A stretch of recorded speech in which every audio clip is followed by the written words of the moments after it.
The world of Aber Terrell is a magical place, one filled with action and magic. More so than many of the places within the prime material plane, Aber Terrell is a world that is filled with heroes and villains.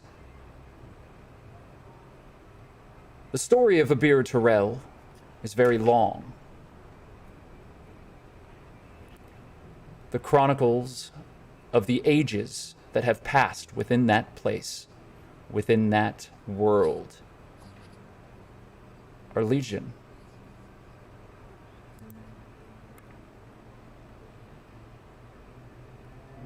The sky was once filled with both dragons and the fear and hope that they brought with them. In the sky, at night, all of the stars told the story of that long history. The calendars are many. The Dale Reckoning tells the tale that many know. When the gods warred against each other, and the realms were split in two. Somewhere within the Dale lands, there is a village. That village is small, inconsequential, and forgotten by the bustling of many of the larger realms and kingdoms within Aber Terrell. It is a place of prosperity for what it is. Farmers mostly, but a number of merchants travel through this place. The roads that split off to the north and the south carry goods and services with them. But those roads are traveled by others, those who seek out their fortunes. On these roads, the hard-packed dirt under their feet, under the hooves of their horses, under the aging wheels of their carriages and carts.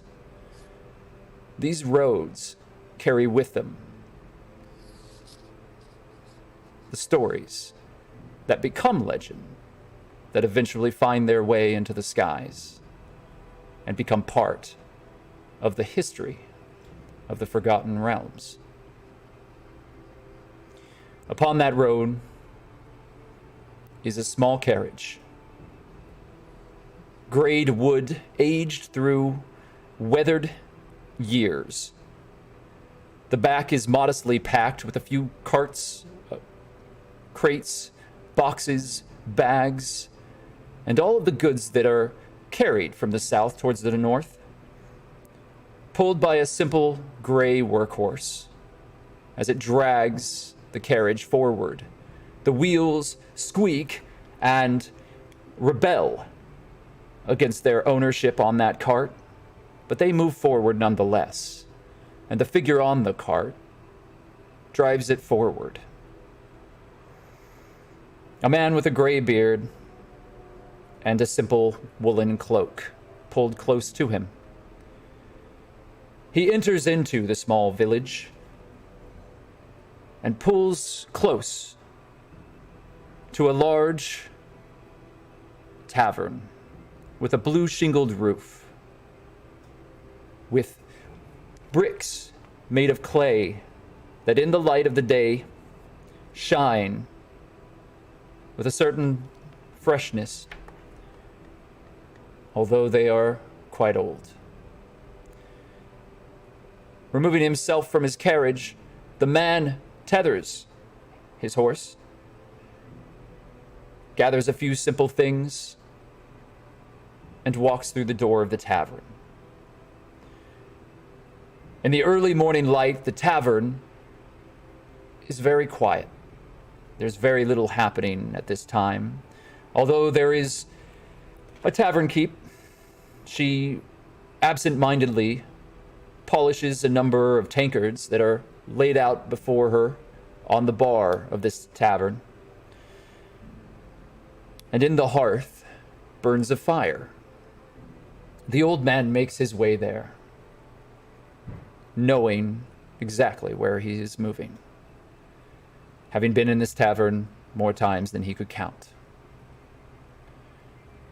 Working his way to the fire, he sits himself there and produces a long, spindly pipe, packs the tobacco within it, and lights it with a tinder twig, looking into the fire. Without having said a word, the tavern keep has produced a tray, and on the tray is a small plate of meat, cheeses, and hardtack bread, and a warm cup of wine. The tavern keep sets it next to the old man and smiles. And there, the old man sits,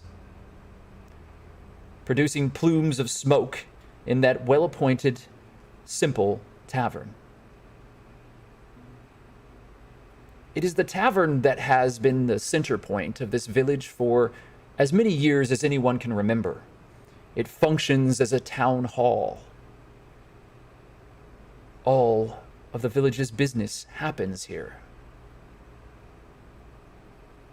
Weddings, funerals, matters of great importance to this simple and small place. The farmers gather here to forget themselves and to immerse themselves in the stories of the world beyond their borders. One that is filled with dragons and magic.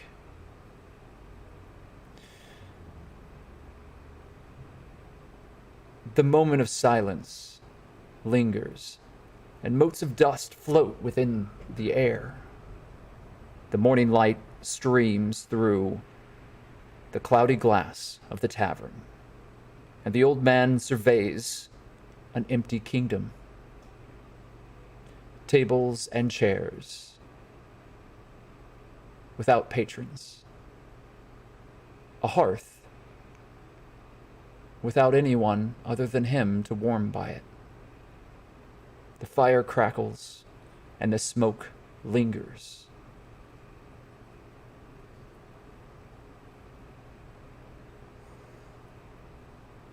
Now then, how did it go?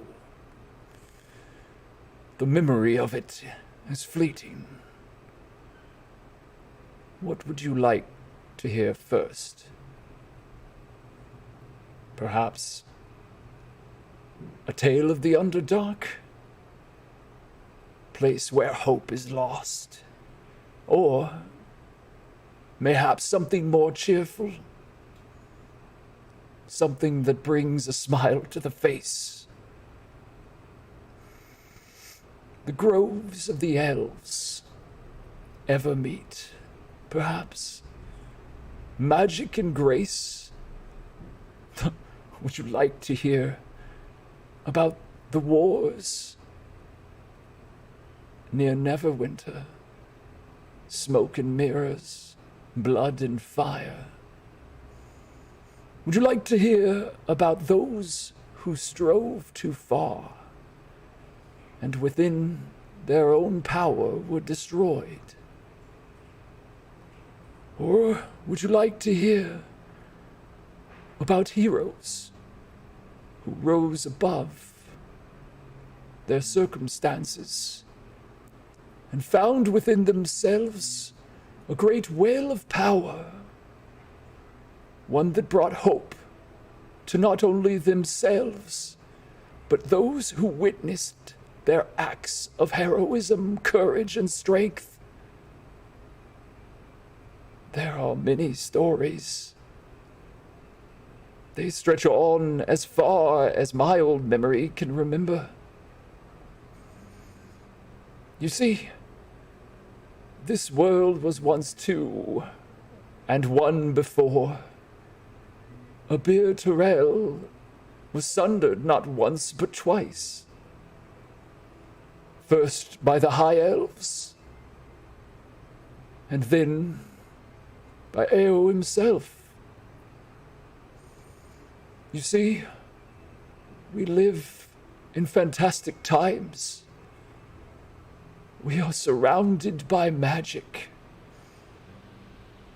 And while life is often hard, the world holds great hope.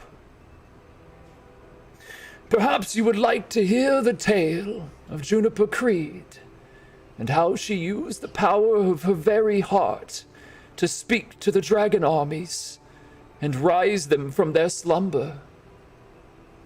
Or about the young alchemist who thought that he knew so much that he could outthink the gods themselves. Or maybe we revisit the tale of Hawk. Hawk. The young man who in holy armor discovered that his spirit was the one that mattered most, and that he did not lose everything in the dark, but found something even more important.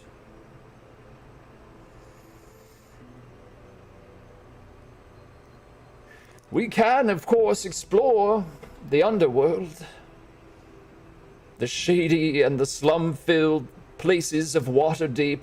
Yes, most of our tale will begin there. Saray, that is the subject of some dark speculation, but as you've heard in my tales 1,000 times before, not all is as it appears. And there is light in the shadow if you wish to see it. We could sail across those deep and frightening seas, face off against Captain Balthazar Graves. An epic battle indeed, and the clashing of steel and swords on those decks, weathered by the salt and the winds, when young Calder found that not everything could be defeated with the wit of his tongue, and that sometimes things that are lost come back to us tenfold, and that family isn't always about blood.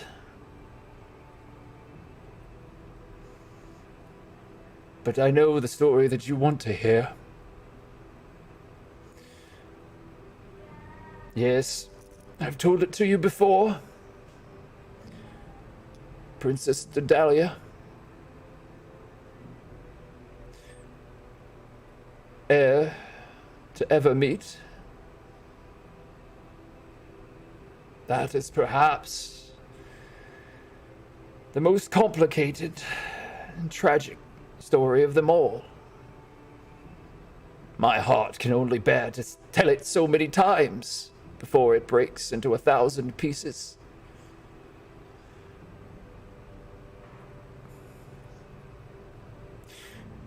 We all know that greatness does not come from our actions. They come from our heart, which leads us to action. Oftentimes, those in power make choices that they would have liked to have not made. And sometimes curses are the greatest of all of our blessings. I'll tell you about that elven princess turned goblin. If you'll do me one kindness. Listen. Listen to the story and remember the tale. For what it lends us about who we are, even in simpler times, has great and lasting power.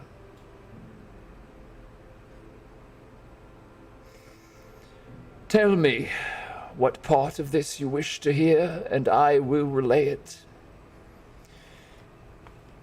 And the old man continued to drawl upon his pipe, and the smoke had filled the tavern. And as he looked out, the sun had gone, and it was evening, and the tavern was full. Faces lit out from the fire of that hearth, and a row of young children sat listening to the bard's tale. Tell me what you wish to hear, but promise me that you will remember their story. The city of Waterdeep stretches out across the Sword Coast, standing vigil as the rest of Faerun stretches out beyond it. The traffic of 1,000 ships makes its way here. Its harbors carry with it all of the goods and services that are needed within the rest of these lands. Waterdeep arose on ancient and forgotten lands, but now stands a modern marvel of these times. Buildings stacked upon buildings and shingled roofs that lead out to the great walls that surround it protectively. In the air, griffins fly a vigil with their masters upon their back. Agents of the city watch that guard and shield the small people of this place. There is intrigue and murder and mystery here. This city is of great power to those who would politically control it. Blocking the sun in places of Waterdeep, enormous statues stand. Statues of armored knights, frozen in time, taller than the very buildings themselves. These magical constructs protect Waterdeep in times of the greatest need, and when called upon, come to life. There are wizards and warriors that walk through the streets, and rogues that hide within the shadows of this great city of Faerun. To the north, far away from Waterdeep, is Neverwinter, and to the south is Baldur's Gate.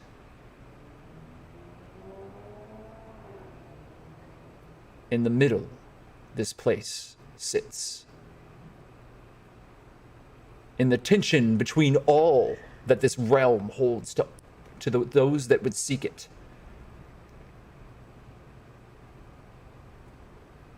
It stands on the edge of a knife. Ruled by the masked lords, any leader of Waterdeep is hidden. None know their true face, for both their protection and the protection of the city itself. The leadership can contain a poor baker as easily as it could a grand noble.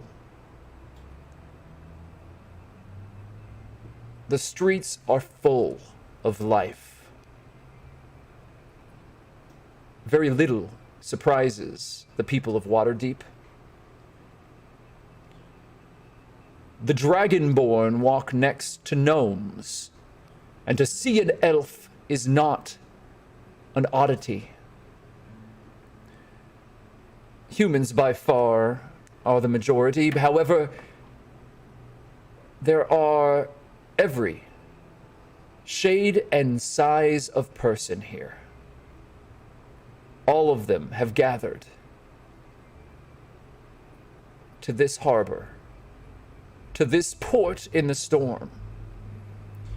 And in Waterdeep, rain falls gently upon the cobblestone streets. As wagons move, carrying their wares into the heart of the city itself. The docks of the dock ward bring all of this life into it. And sitting in a place called Anchor's Rest is a magnificent and forgotten galleon ship that sits once dry docked, now toppled over on the wreckage of a burnt out building. This galleon ship has a beautiful figurehead carved into it. A merfolk with her arms outstretched to the sky. And as the rain falls upon that figurehead, it trails across the delicate face of the sculpture. It looks as if the merfolk is crying.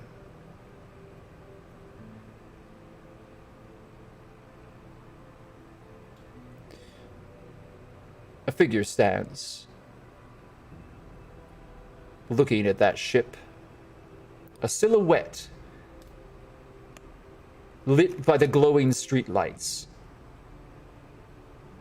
A long coat, collar turned upward against the rain. As the figure looks on, they hold in their hand a brass compass. They snap it shut and place it back within their pocket. Across the city of Waterdeep, deep within the hidden catacombs of another place, our heroes have found sanctuary. They have found a place to hide from the enemies that surround them. Their time in the city has been short, but it has been far from uneventful. Huddled into the dark of a crypt filled with dust and the remains of the dead, long gone from this world, is a small fire, and that fire crackles with warmth.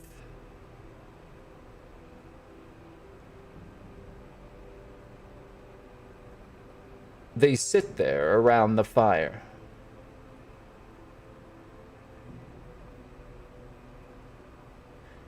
Maglo, describe yourself.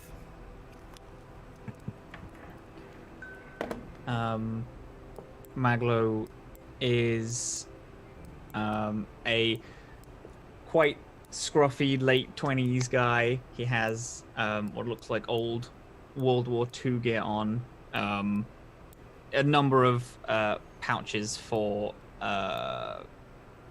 like alchemical components and things,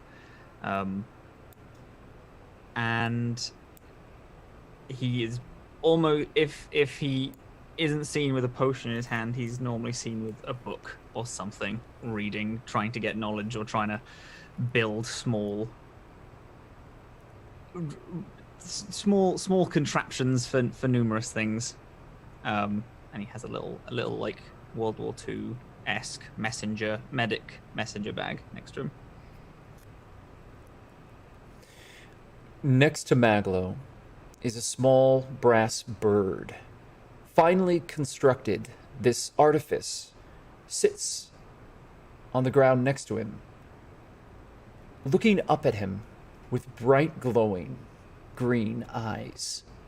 Within its chest is an amber gem that pulses with a life of its own.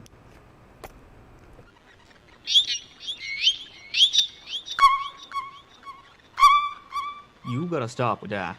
I've just fixed your voice box. If you end up bursting it just because you like to sing song, I'm gonna be mad. I'm gonna fucking take it out altogether, you hear me? Busby, the construct, cocks its head at you. Its movements have changed, Maglo. You've noticed that your creation has not only grown in proportion, having been rebuilt from its original form. When you first constructed Busby, it was a bee. And then it became a spider. Now it is a bird. And with each of these evolutions, Busby has expanded its personality. The way that he or it responds to you is growing, changing, much like its form.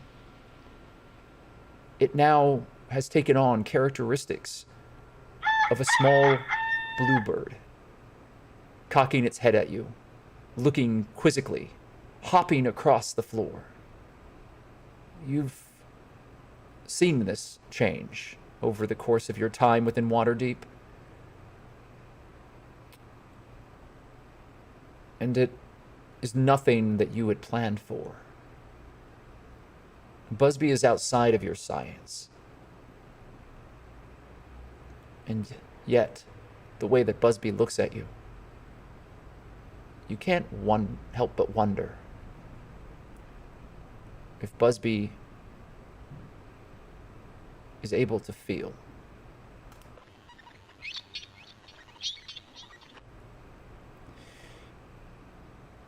Hawk, describe yourself. A pale-faced young man in his early 20s with a shock of white hair, and he's clad in black plate armor, and engraved in that plate armor are various etchings of bird-like skulls and creatures.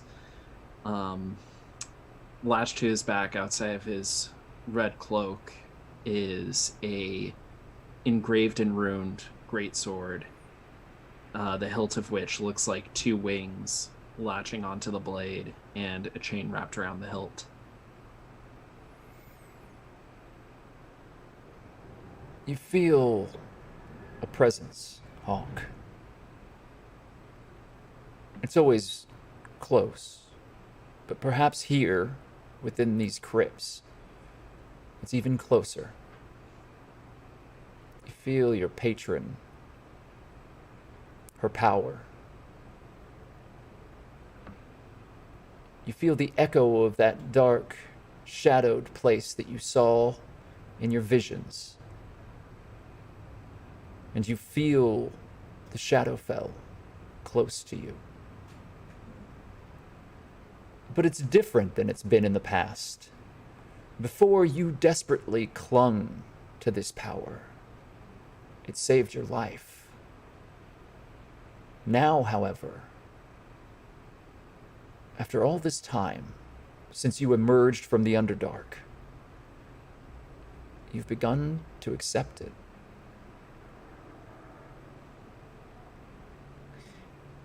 And although you can't talk about it openly,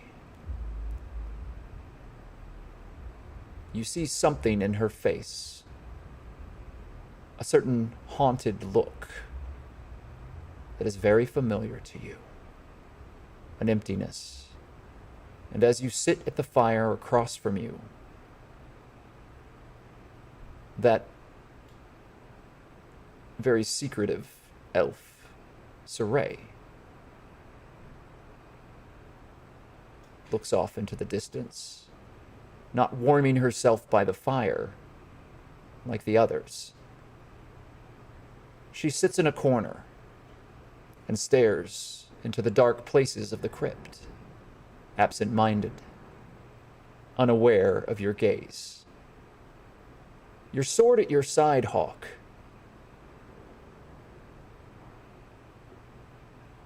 It recognizes the power of the shadow. It knows when the energies of the Shadow Weave are present. That force, that dark companion to the weave itself. Shar and Saloon, in their great wars, created this diametrically opposed force of magic. And you have become keenly aware of that which most spend their lives fearing and avoiding.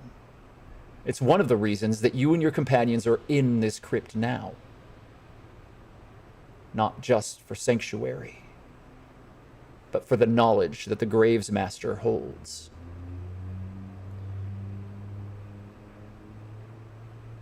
Saray, describe yourself. So Saray stands there very upright and straight, unflinching even.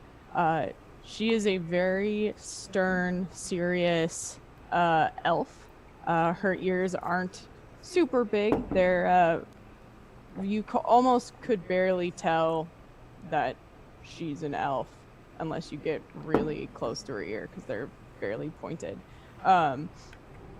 She is wearing these blue and gray robes with black or brown leather wraps on her hands and forearm.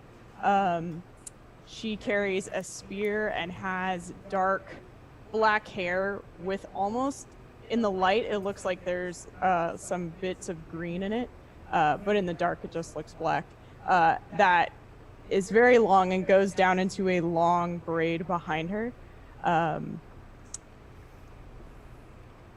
Yeah. Saray stares into the darkness of the crypt, beyond the corridors that you have been told to stay within. Graves Master Veer was very clear about what areas were to be avoided, that the dead should always be respected, and that your time here was a temporary situation, an inconvenience to him, and to be as respectful as possible. You are beneath the city of the dead. It is mausoleum upon mausoleum that creates a city within the city. However, the residents of this place are not quite as active as those within the rest of Waterdeep.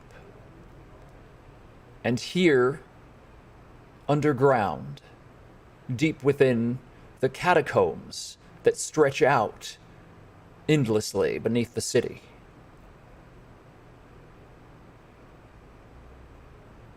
you feel at home. And as you stare out into the darkness, Saray, you know the others don't see it. They don't hear it. But you remember the mountains and your training. You remember the monasteries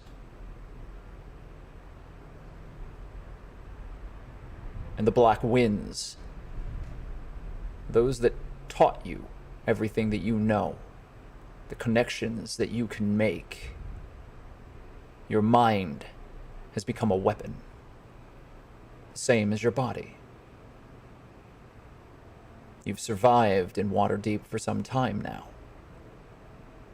living on the streets and working for those that could pay the coin for your services. But that's not who you are. You're just now discovering what you can do. And you wonder if they knew all along. And there in the shadows of that place, you hear the growls of the manticore.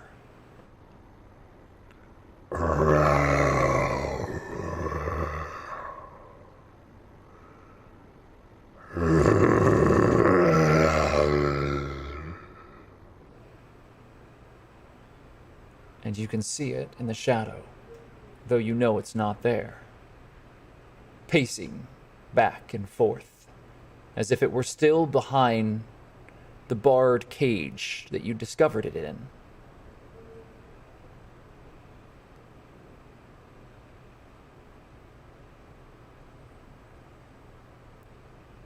Juniper, describe yourself. Juniper is a 5'8" tall woman, short, deep, blackish blue hair, piercing gold eyes, almost like very old eyes, very wise. Her robes are of gold and white, and she carries with her a thorn whip, and her stature is very... She holds herself very strongly. She has deep ebony skin, almost like it's been kissed by the sun god. Sitting next to her by the fire is a shield. But not a shield that is of any like that anyone around the fire had ever seen before. It is made from living wood and looks as though it is a shingle of bark that has been peeled off of a monstrously large tree. It is covered in moss and small growing vines. The bark is craggy and brown, gray and green. And it forms a face of a wizened old man with a long beard, a hooked nose, and kind, gentle eyes. But there is a strength to the gaze that you know hides power. And those of you that allow your eyes to work across the shield oftentimes feel as if the shield is looking back and judging you.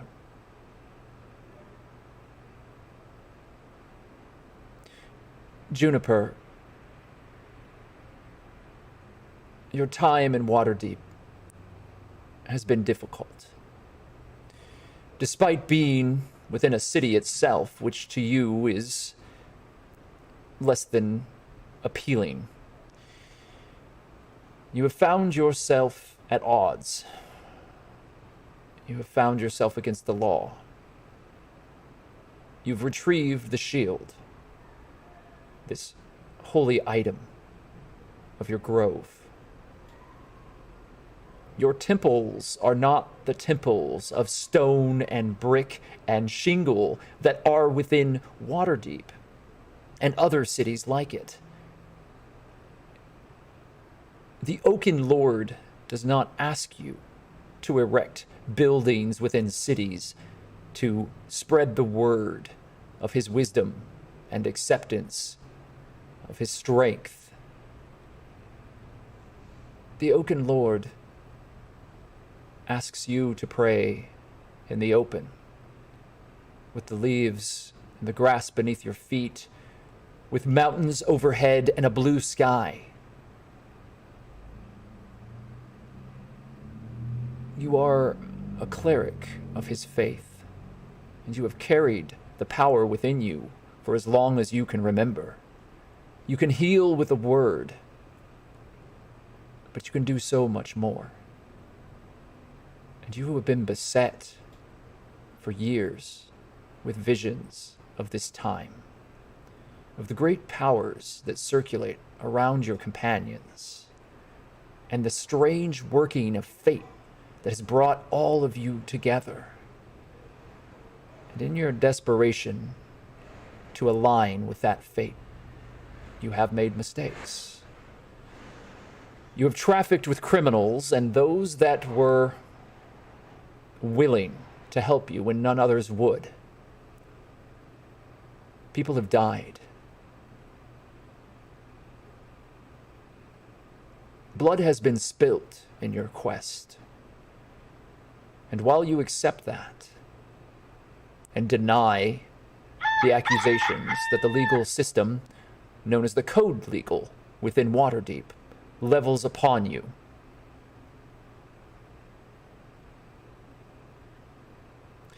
you know that your spirit carries a weight with it now, and that you have paid a price. And this group, these misfits, scattered from all across Faerun,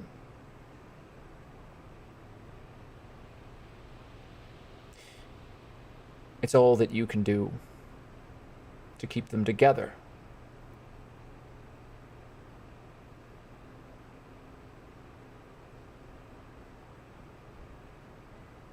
Your eye moves across their faces and falls upon the small form. Shivering in the cold, you see the breath of her mouth as she exhales. You worry about her more than most. Doddle, describe yourself. Not muted, okay. I imagine the smoke from the fire is getting in Doddle's eyes, so she reaches her small little green hand with tiny little claws up to her eyes and takes her large, round-rimmed glasses off her face and rubs her abnormally large blue eyes. She notices as she puts her glasses back on that a sleeve of her brown coat has started falling off a bit, so she pulls it up and ties one of the many ties that she has all around her body a little bit tighter so the clothes don't just straight up fall off of her. Noticing that she's very cold and shivering, she takes her blue scarf and wraps it around herself a little bit more and tugs on her big brown boots and tries to adjust the white flowers in her hair as it's starting to fall off a bit and kind of pulls on her large green floppy ears as if, you know, she's not used to having them. Maybe it'll make her warmer if she like flaps them close to her face. Very carefully making sure that they don't get too close to her mouth, and she has these like sharp little tiny white teeth just in case.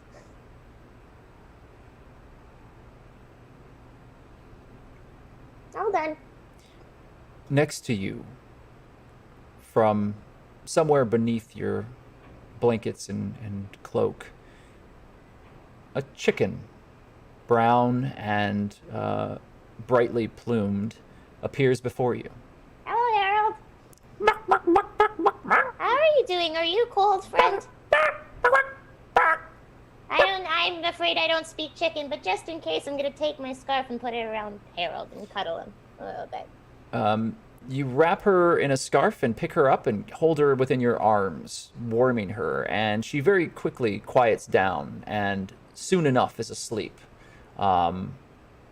curled within your tiny arms. The chicken is almost half of your size at this point, but you do manage to keep Harold warm as she sleeps soundly with you. The chicken was originally meant to be a meal, and Harold has now become a companion and a friend. She has been with you since you found yourself here, not long after you made your way into these strange lands for the first time. Not only do you find yourself in strange lands, but you are within a strange body that does not belong to you. You are different than you once were. You are not who you should be. You woke that morning within your mother's palace to discover that you had been transformed into something else. Something that the elven people could never love. You had become a goblin. And though your most ardent wish had ever been to be the leader that they needed most, those dreams were now shattered. Hated and feared by your very people. You have found yourself in exile here, on the mainland, far away from the mystical island of Evermeet. The house of Teowin, now a fading memory. Your crystal palaces, the servants that would attend to you, every comfort that you could imagine were delivered to you upon silvered tray. Now, after months of eating worms and grubs, picking berries from trees, and barely surviving in the wild, you found yourself in this enormous, noisy, loud, mortal city, full of the stench of life, the clamor of all the world around you that had been sheltered from you for so long. You have been scared, but you have found these people, and sitting around the fire are the faces of those that have saved you, and that you have saved. None of the people here seem to have a place. Each of them has their own Teowin.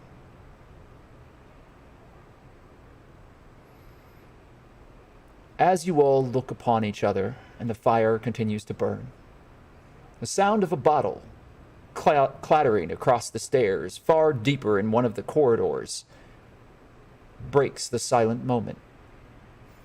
And from the shadows stumbles a young, handsome sailor. Calder, describe yourself. Well, Cal is in his early 20s at best, like pushing. 21 is pushing it. He's looks like a bit of a baby. But he's got lean muscle. He's obviously a sailor. He's wearing pretty simple sailor's garb, like a linen shirt, belt, brown pants, really basic, except for his coat, which looks a little bit uncharacteristically nice. It's a long black coat. It's got some gold buttons. It almost looks like a cabin boy just stole a coat on his way out.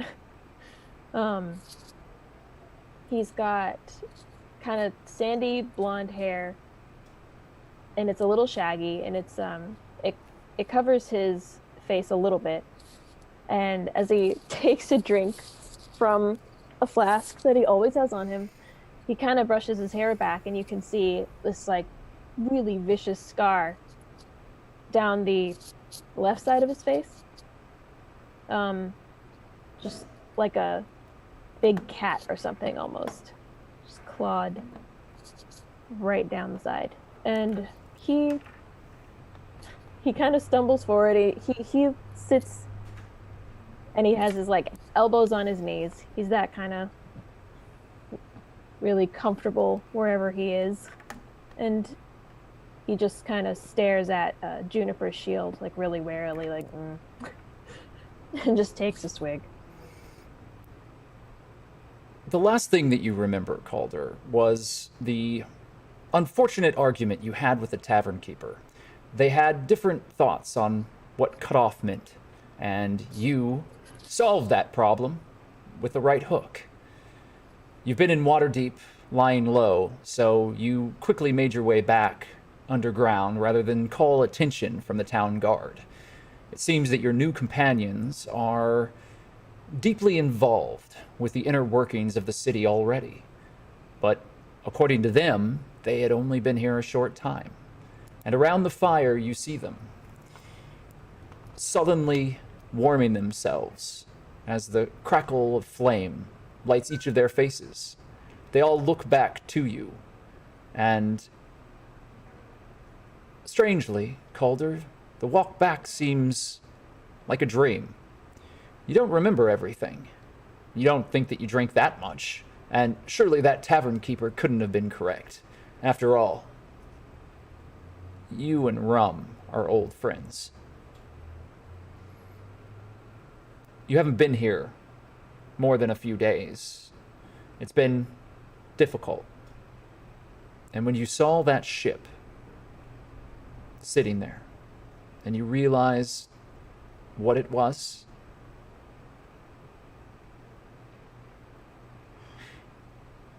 it frightened you. Something important that you can't put into words is surrounding these people. And while you still need to find coin in your revenge, whatever connection they have to the Siren's Call, that's important. So here you are, empty bottle of rum in hand, standing in a crypt underneath a city of the dead, the guest of a wholly terrifying man.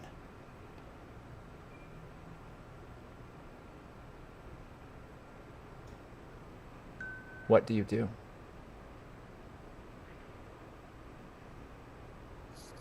Me personally, or all of us? All of you. What do you do?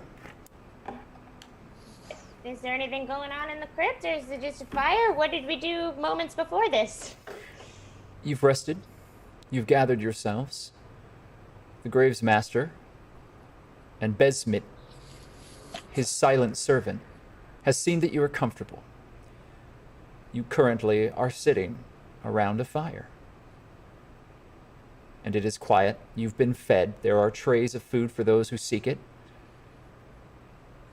Each of you receive mechanically the benefit of a long rest. And you're surrounded by the skeletal remains of hundreds of bodies, each of them packed within the wall in inset nooks that have been carved out of the space, and cobwebs and dust surround you. Cal's gonna eat. Straight trays of food. Yeah. You grab a hunk of bread off the tray, and it is very slightly moldy. The cheese is very hard, and the meat is somewhat gray. This is the first time that you've had interaction with Graves Master Veer, and you've discovered that his idea of hospitality is lacking. And the food is almost as disconcerting as your surroundings. He's gonna look at the food, take another swig of his flask, and then still just start eating it. Cal, weren't you just in town? Why don't you grab food in town? It's way better than the stuff here. You know, that would require quite a bit more forethought than I generally put effort into. Okay. So. That's Did you have a good night out there? Mm-hmm. Calder speaks. Maglo, make a wisdom saving throw. Nothing right on in. All right. What did I already fuck up? 9.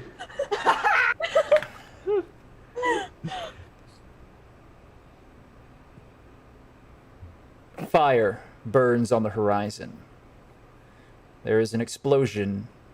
A fireball has been alit somewhere in the distance. It's muddy and dark, Maglo. You're covered in the blood of others as you have desperately been working to keep them alive. This is the war of smoke and mirrors. When the illusionists rebelled and Neverwinter was beset by evil mages who sought to exert their control. You are fighting with the city, not only defending the city itself, but the territories and the small folk that surround that great, sprawling metropolitan area in the north. It is cold, and your breath comes out in plumes. You are dressed heavily in the gear that has been assigned to you, and the small mechanical bee hums nearby in your ear. I need you to make a medicine check.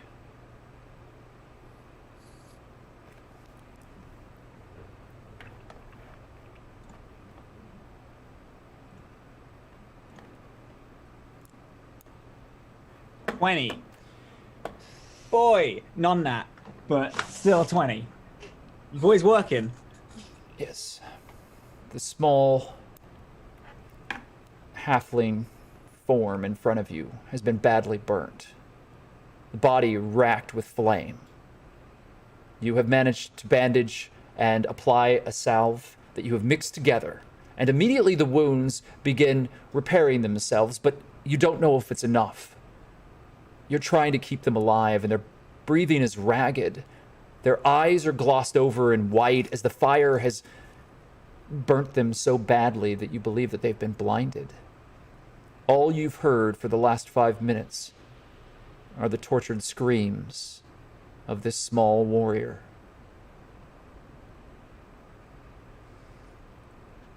The soldiers march behind you. You hear shouts, another explosion. Onward! Gather yourselves! We cannot let them take this place! It is on us! The nobility and the strength of Neverwinter cannot be shattered this day! Fight! Trumpets and drums. The march of war. You covered in blood and mud, and all of the glory that you thought you would find here, shattered in 1,000 pieces before you, as the halfling screams, hoping desperately to cling to life. You've done everything you can. You're just not sure if it's enough.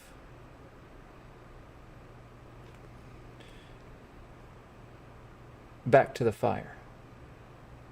Calder, the food is atrocious, but you've got just enough rum left on the back of your throat that you can't really taste it. That very careful burn has always shielded you from the horrid food upon a ship. This isn't all that different. When you're on sea, you have to eat what's given to you. And usually it's so covered in salt you can't taste it anyway. So even the mold here is a welcome flavor. Hawk, what are you doing? Can I tell that Maglo's kind of feeling and looking off right now? Make an insight check. All right. Inside. That's a 4. As you look at Maglo, you just feel frustrated. Your mind travels across all of the conflict and the things that you've said to each other, the harsh words, and also the friendship. But it's not an easy relationship. And he's hard to read. as much as he talks, he doesn't always say what really is happening within his mind.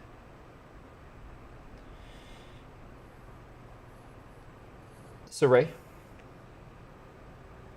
it's quiet again. Your eyes make their way back to the fire, and you see that Calder has arrived. He's shoveling disgusting-looking meat into his mouth and holds an empty bottle of rum. He reeks of the taverns, pipe smoke, and alcohol. What are you doing? I'm just observing and just paying attention to my surroundings and, making sure no one's going to creep up or surprise us in any way. As is my house rule, I will be making all the perception checks, and it sounds like you're asking for perception. You have a plus, I believe, 5, is that correct? Plus 5 to No. perception, or is it a plus 3? I can check your character sheet, but No, I have it up. Perception? I have a plus 8.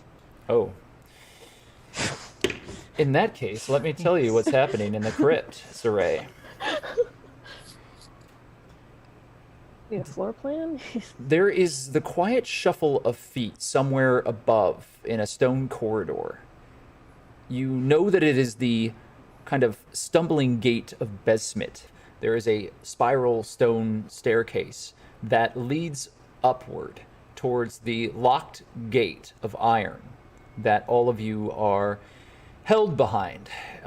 Your sanctuary, in many ways, feels like a prison, as Gravesmaster Veer has been very clear about the situation with your staying here, that you will remain unobtrusive, respectful, and out of sight. He's made it abundantly clear that it is dangerous for both him and his business within the city that he not be seen with wanted criminals. Some of you have fallen very far from the law. Some of you are sought currently by the City Watch. Some of you are working with the City Watch.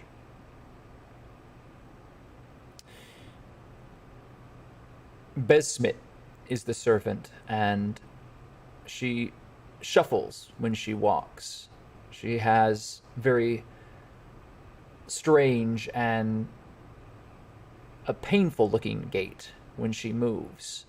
Her arms are mismatched and are as disjointed as the way that she moves.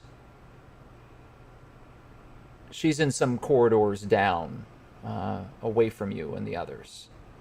The fire is crackling, and the rest of the crypt is quiet, save the sound of rats picking through the darkness, fighting amongst each other in the walls.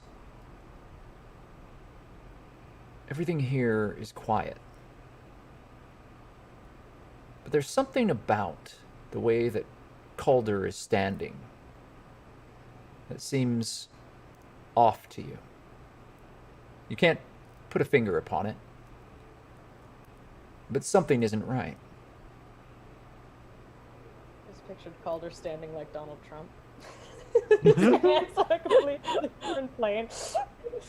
I mean, I just thought he was drunk, but... That is what you thought. You thought that Calder was drunk. But now you're starting to wonder if Calder's drunk at all. There's a stability in the way that those boots are planted. And as someone who has spent her entire life understanding the physical form of this world and how to manipulate the movement of the humanoid body, you have studied the stance of many warriors. And even a drunken sailor who knows their way around a rum cask doesn't stand as such a sturdy, well-placed stance as Calder is standing in this moment. So it's like he's standing too well. Exactly. But acting drunk.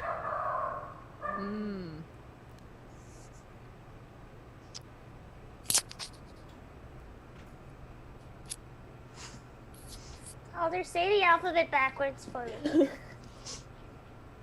Can I don't. you do I don't say that. Can anyone do that? The goblin is setting up a sobriety checkpoint, just so that we're I need clear. you to do this with your head. That's what they do, right? Head, I actually made, shoulders, if you wanna knees, and toes. like have a sobriety test, I actually made like a small thing that you breathe in, and it says what your blood alcohol content is. It would take me like an hour or two to build it, so it probably will be pretty useless by the time. But Is this just in in the game? future, guys. The best. Is this in game? Is this in game? Yeah. Are you? Yeah! Well, sir, Honestly, he the hasn't said best anything. way. To be fair, Saray's the only one who's noticed anything strange about what Calder's doing. I mean, right. it smells like rum, right? Yeah. Yeah, he just looks dumb. Yeah, he's drunk. Honestly, the Basically his best cologne at trick. this point. Honestly, the best trick Little to rum in dealing the with. morning. Or we could use this opportunity to play a game of Truth or Dare and learn all of Calder's secrets because he hasn't really told us anything. Oh, I would love to play Truth or Dare. Oh, hold on. Wait. Let's go back to, because we don't know what's in game yet. Because we don't know. Yeah. So let's take a deep Yeah. breath and let's pull us back to the fire. So Ray, you notice this, and Calder's shoveling gray, aged meat into his mouth, and now working on some semi-molded hard cheese. How does Calder smell? Well, you I'm specifically looking for the smell of a particular creature. I understand what you're looking Okay. for. I question as to why you would look for that, but I'm going. Because this person is standing Yeah. too person-like. So there's the smell of tavern, pipe smoke, of the streets of Waterdeep. You're moving yourself just slightly closer to Calder and trying. The air here is very still, and it's also very stale.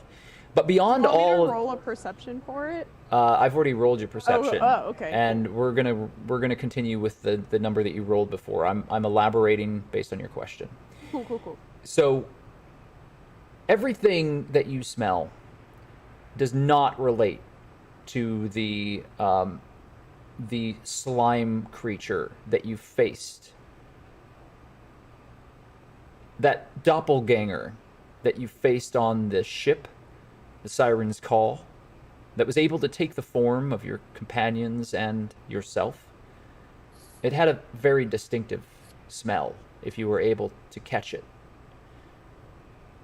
And more importantly, you recall now that that creature always had a thin trail of slime on the ground behind it, even when it was in a form that you recognized as a companion. Your eyes worked their way down to the ground, and behind Calder is nothing but dust. What do you do? Dusty, dirty boy.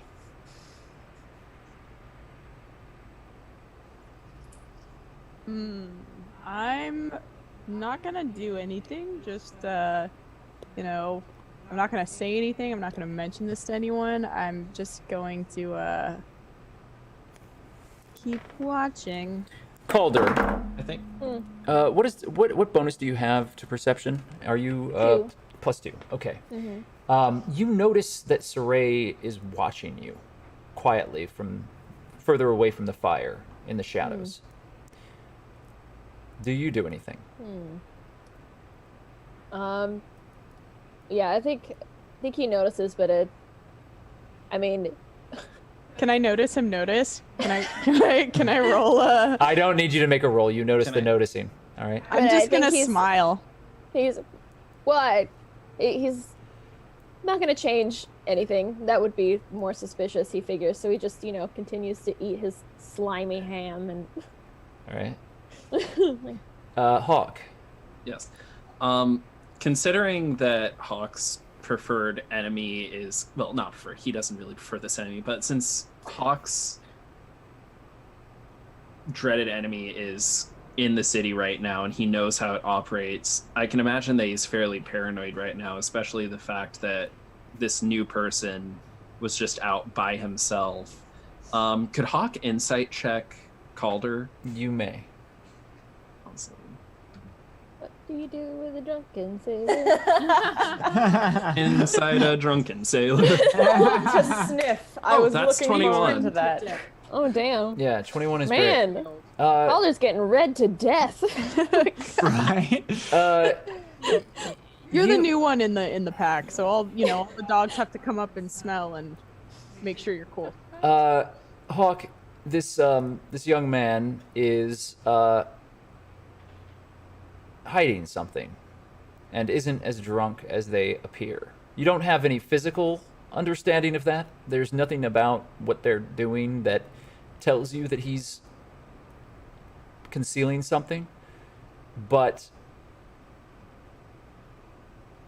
you just have a feeling.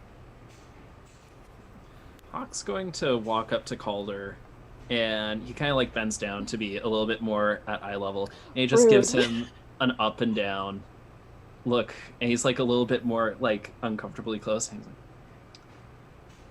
so why would you try to pretend to be drunk in front of us? Cal is deeply offended. Like, pretend. He's a sailor, and he probably has a reputation to uphold. You don't. I know Yeah. you just want to be cool, Calder, but it's okay. You can let your guard down a little bit with us, and we promise we won't judge you for not being an alcoholic. Why are we giving the kid the 3rd degree? You just leave him alone. June's just giggling. Normally I'd agree, but unfortunately we have a bit of a slimy, tentacle-faced issue following us right now, and you have to always be certain. I'm sorry, do you think that I have something to do with the slimy tentacle-faced issue? Am I a slimy tentacle-faced issue? Hawk, Calder has gotten into your face and asked you this question. Oh. Make a wisdom saving throw. Oh no. Let's see, that is a I trust all these wisdom saves that are happening. 18. 18 is very good. You feel woozy for a moment, Hawk. And as you stare at this young man, you turn around.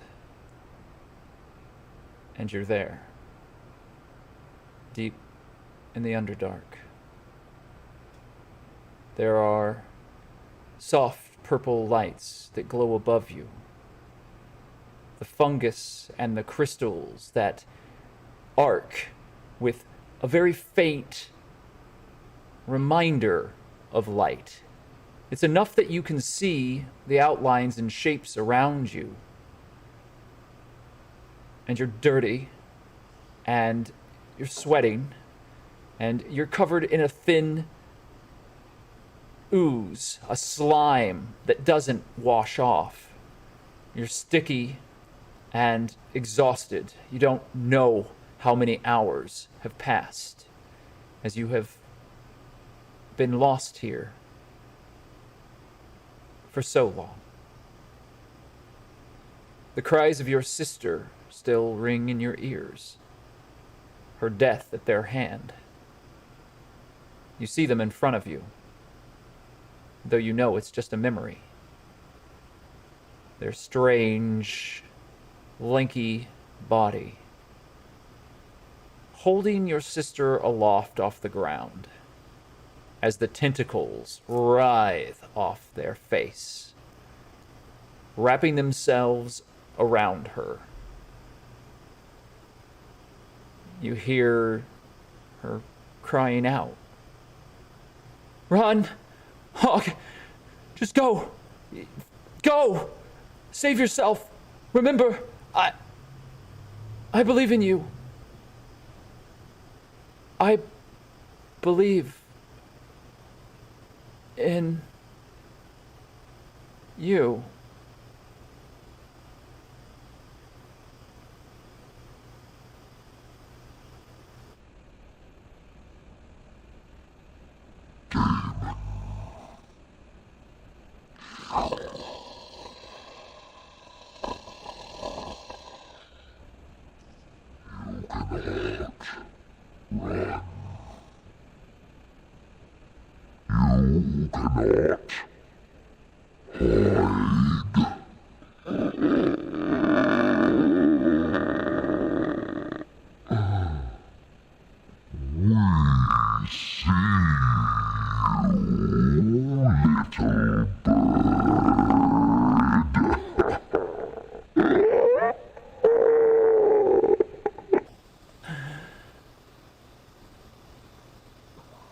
You remember walking into Waterdeep. Your sword on your back. The city stretched out before you. That much is clear. The gates of the southern ward open up, and your eyes alight upon a bustling city. Carriages and horses travel back and forth in the busy streets as merchants go about their daily business. The smells of freshly baked bread and the goods and wares of a hard day's work lie out before you. The merchants shout, "Fish for sale! Apples! What are you looking for, lad? Hey, we've got the best silks in all the land!" What do? Huck just takes a moment, and he's definitely panicked by the amount of people in sensory overload. And after he composes himself, he makes his way over to the nearest baker. Do you have any, can I buy some bread? The old woman with a tight bun of gray hair looks at you with a smile. "Of course, sweetie, I can sell you bread. Well, you look like you've seen a ghost." Sorry, I just, I haven't been city in a while, so it's a lot right now. Oh, Waterdeep isn't as bad as all that, you'll find. Everyone finds their place in this town. You'll make it, sweetie. What kind of bread would you like?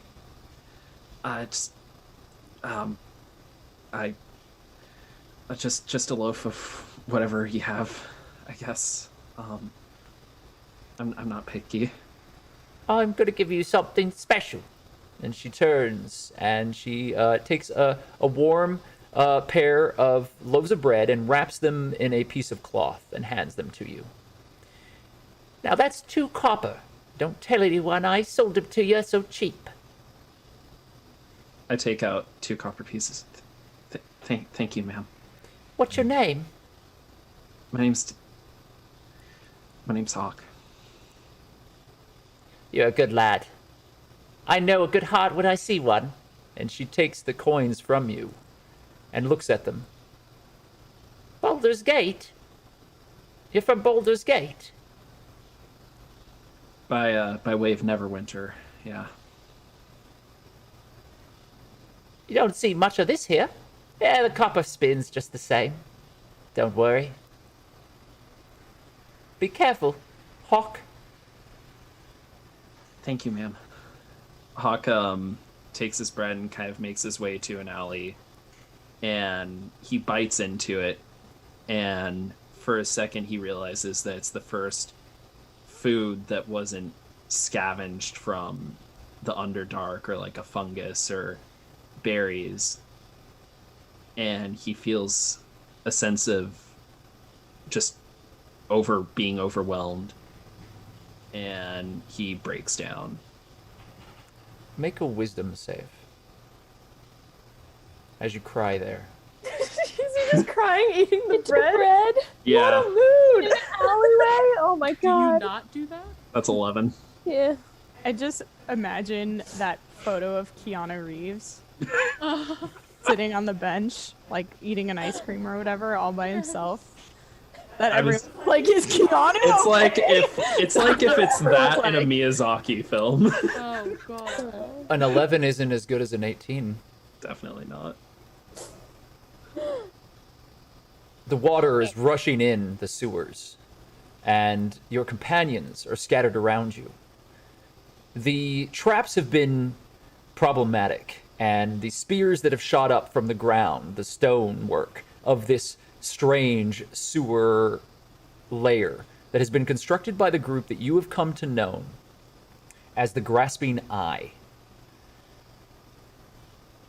Phineas Fiddlescratch, the very bright-faced and jovial halfling in the patchwork rainbow cloak, has asked you all, for your own good, as you've fallen afoul of this gang, to retrieve something that might help you. Saray has it now, along with that damnable treasure chest that you both are dragging through the sewers. Saray, convince Hawk to bring the treasure chest with you further. Hawk, we need to take this chest. We need to bring it. Why? Why do we need to bring this? Because there's some really important good stuff in this chest that it would be really bad if this gang has. Important gets. Bretta's already dead because of this.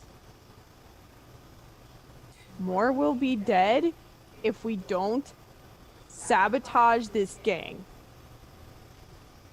The red Do you really lacquer want to sabotage them, or do you just want to make money off of this?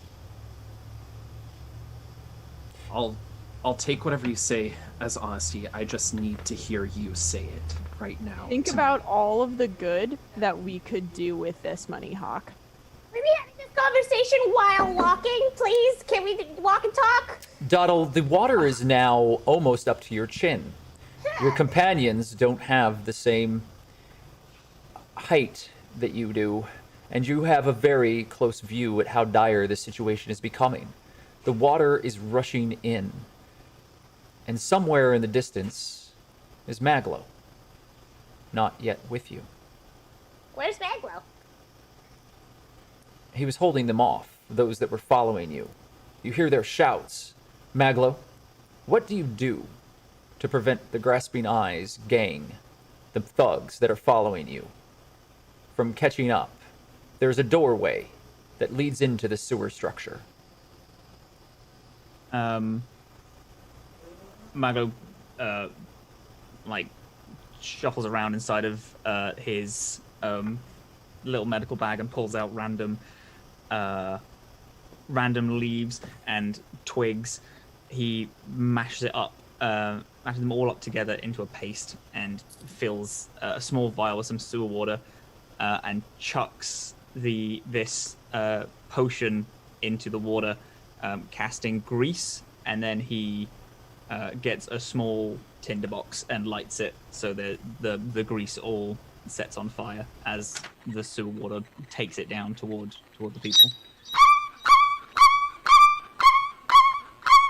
The small, glowing orb that is Busby hovers near you. The yellow gem flashing from red to green back to red. Busby's trying to alert you to the presence of others. The door shudders as something on the other side of it strikes it, trying to break through.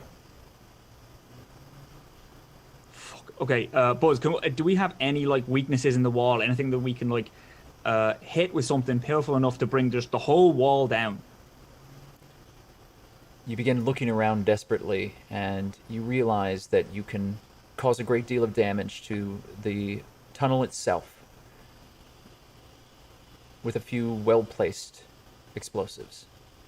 You have most of the items within your pack, and you begin stumbling through them, mixing concoctions together as the rest of your party pushes forward. They've retrieved the treasure and the box that Phineas Fiddlescratch has requested that you retrieve. But they are slow with all of this heavy, heavy treasure with them. The spikes from the traps that have been inlaid into this sewer corridor have done their job, and they have created barriers that are very difficult to navigate as water is rushing in, filling the space. There's an explosion sometime later, and water. Hawk, make a wisdom save.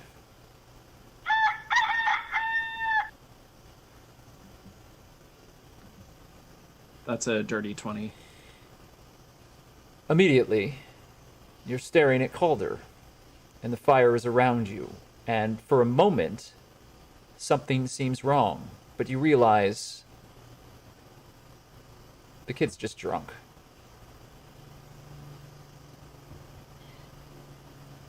Maglow's words ring out in the crypt.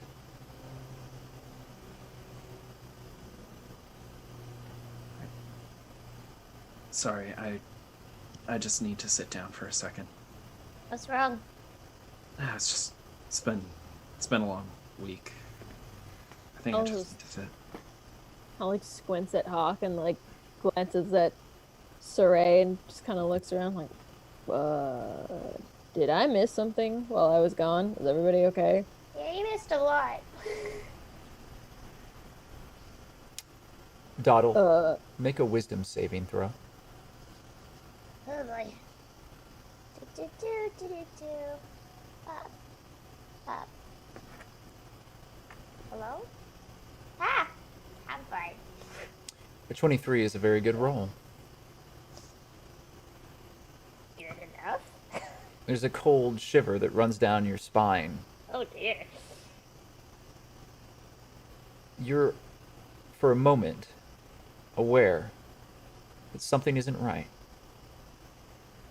And then you find yourself huddled and cold in the rain,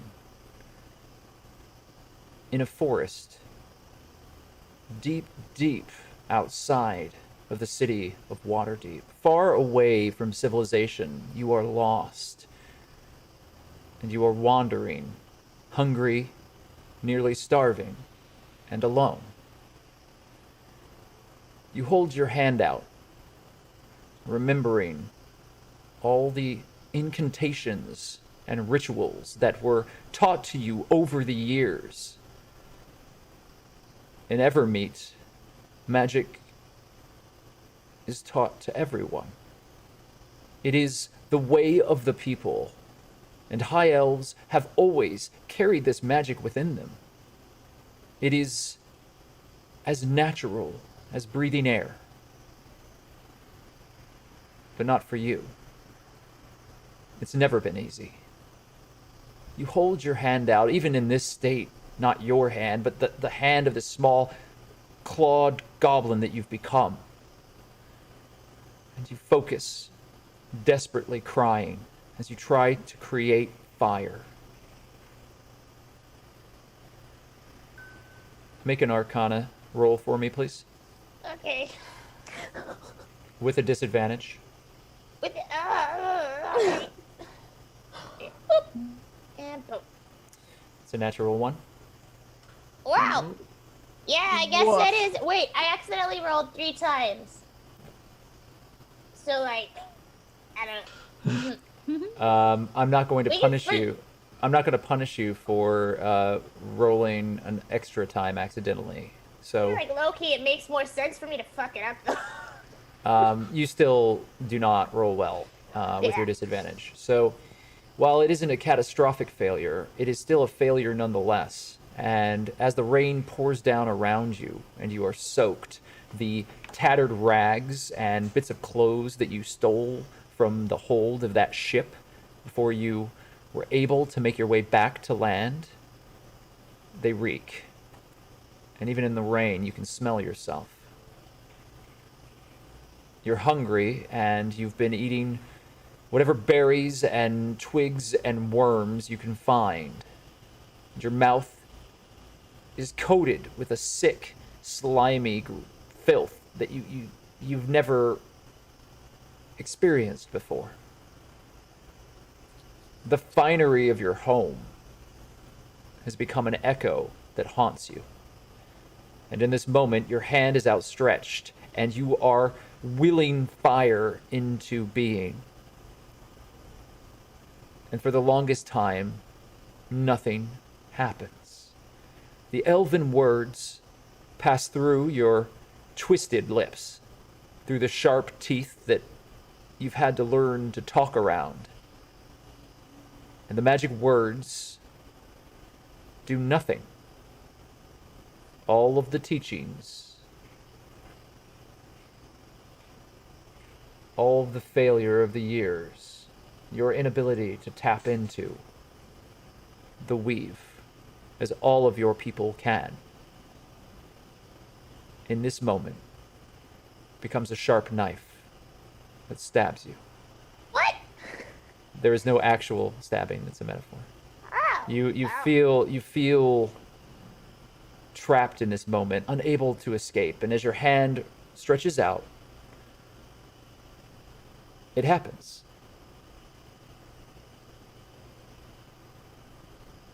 There's an explosion of fire in front of you, and an arc of blue flame, and you are tossed backwards as you land, tripping over some twigs that were beneath you, and even in the wetness of the rain, the fire takes hold and blazes in front of you.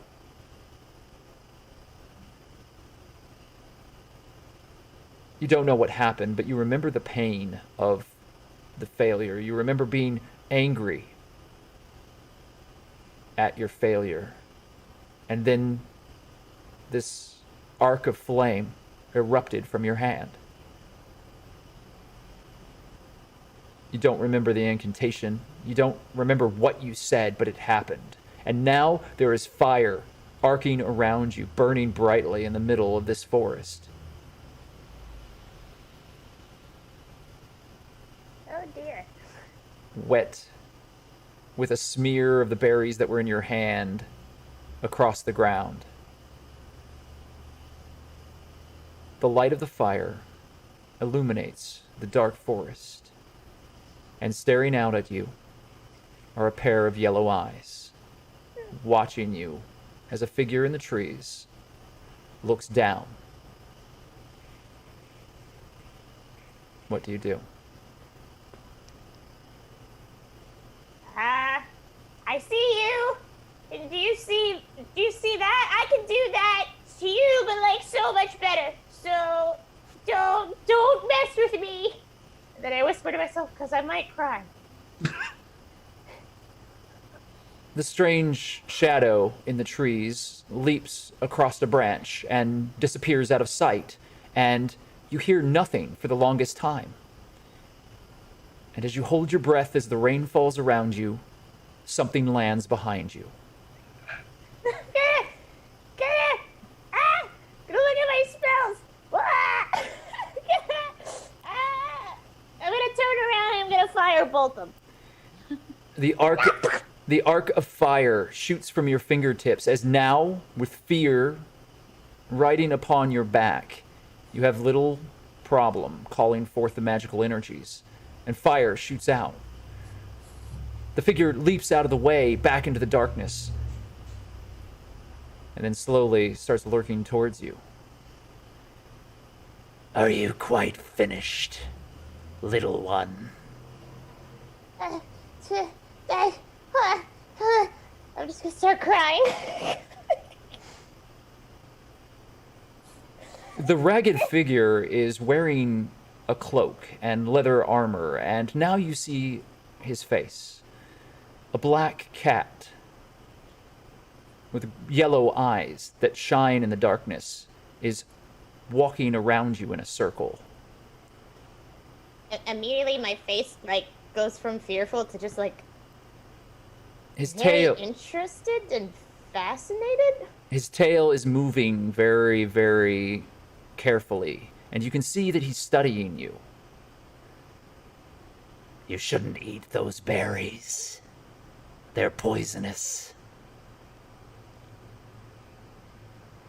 Oh.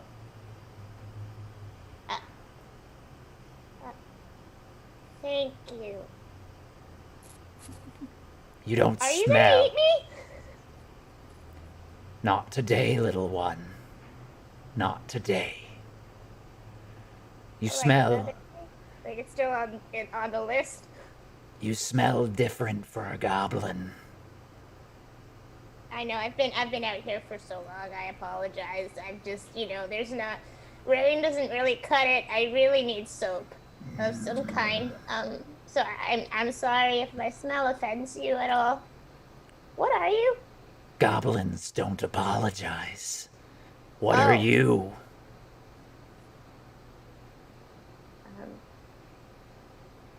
It's a bit of a long story. I know. Are you hungry?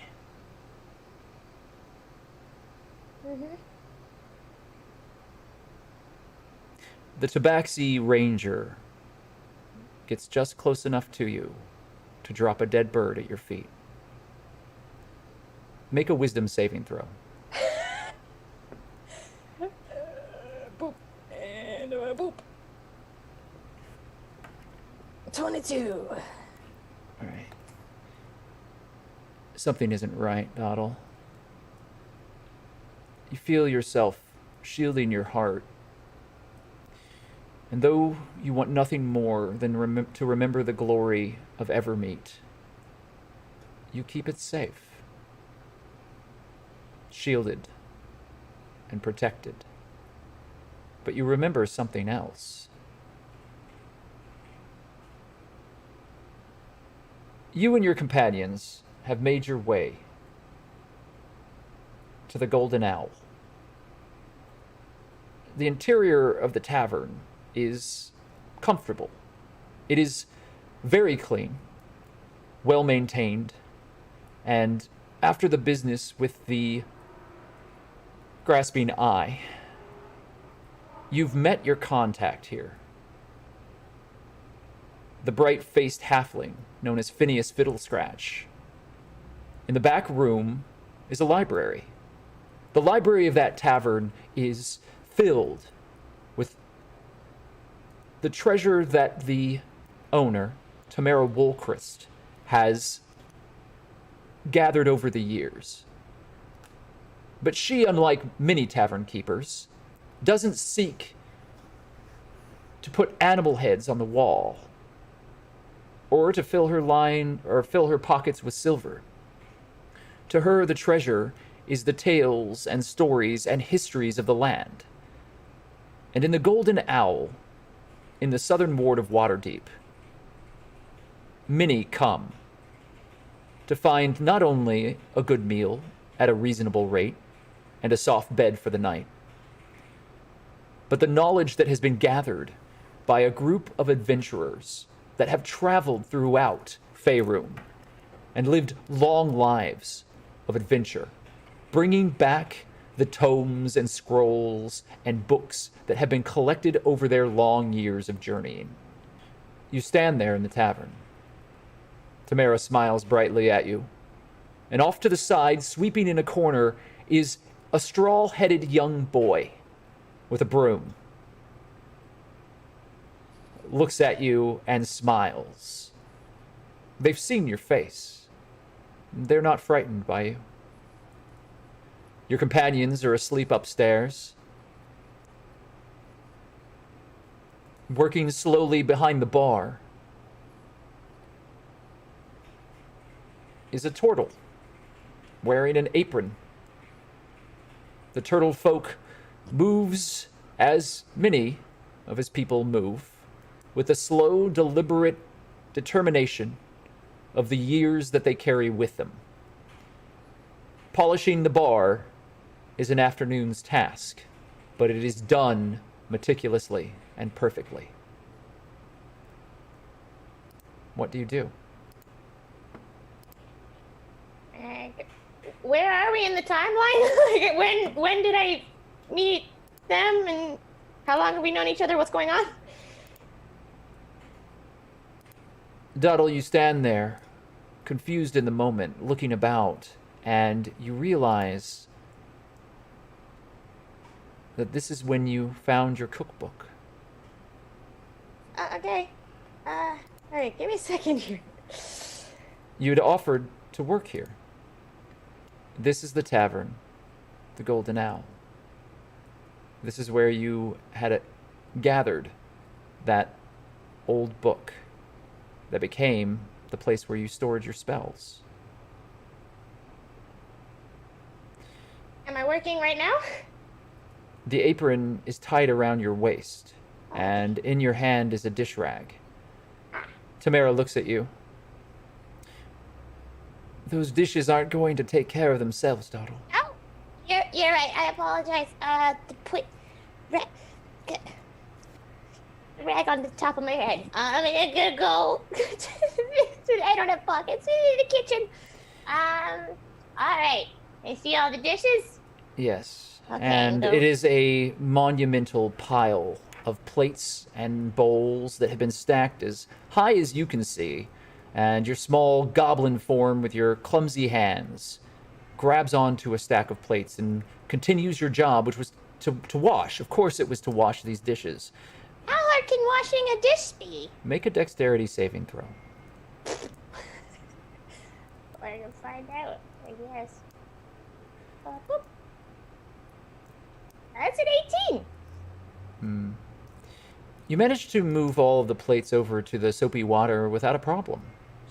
And you're washing them well. Something seems wrong, though, Doddle. And in the bar, sitting there, Hawk, you find yourself lost in thought. Thinking about the things that have happened. About how Maglo nearly died in the sewers below. About the strange box that is sitting upstairs, hidden in Doddle's cupboard. Maglo, you're reading. You've barricaded the door. You do not trust that halfling. You know that they're planning something and that they're watching you. You've discovered that the walls here within the Golden Owl are hollow, with secret passages strewn across the tavern. What do you do? Maglo is hiding all of his research about Teowin and starts scribbling fake notes in the hopes that if someone is watching them, they're going to think that they're the real notes and they're gonna be misled. He's trying to lead everyone on a wild goose chase when he knows where to go. Make a wisdom saving throw, Maglo.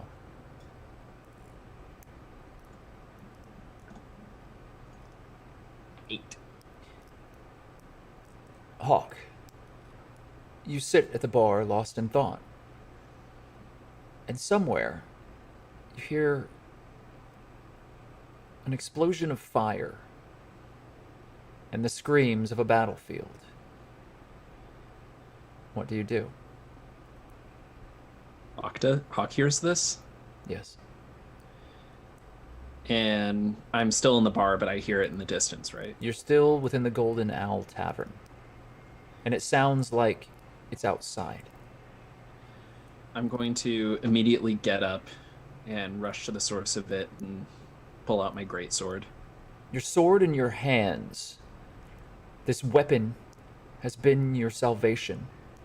It is what saved you in the dark, deep below the earth. Describe your sword. It's a long greatsword that stands, if he was to put tip to hilt, from the ground up to about his shoulder. It has a two-handed hilt wrapped in a dark iron chain, the hilt of which is two raven's wings curled around and latched to a very long silver blade that is ruined down the length. In your hand, there is a very slight hum as the sword is unsheathed, and the shadows in the room grow darker, it seems. The flicker from all of the lanterns and the warm hearth dull ever so slightly as this blade is drawn. Everybody, stay in here. And I rush out to the sound of battle.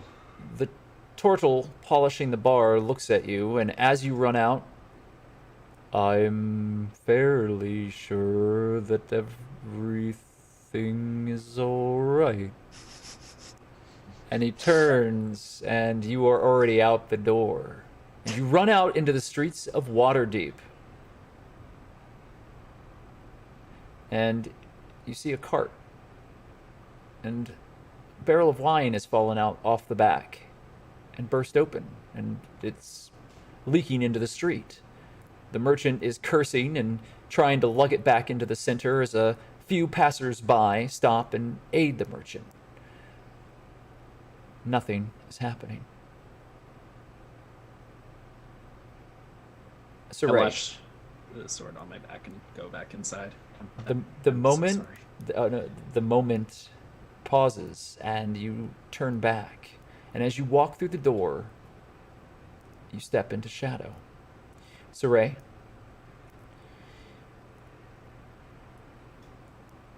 you're looking at Calder. What do you do?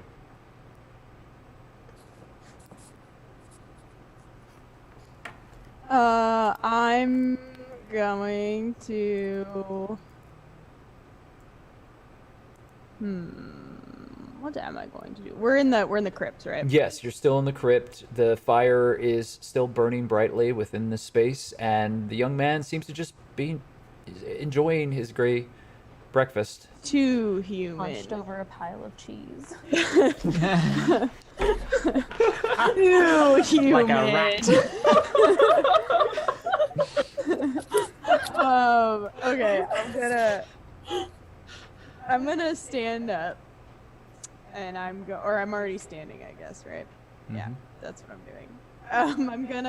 I'm gonna walk over to the display of food, and I'm going to take a piece of the bread, and just walk back to my spot Juniper, and enjoy my piece of bread.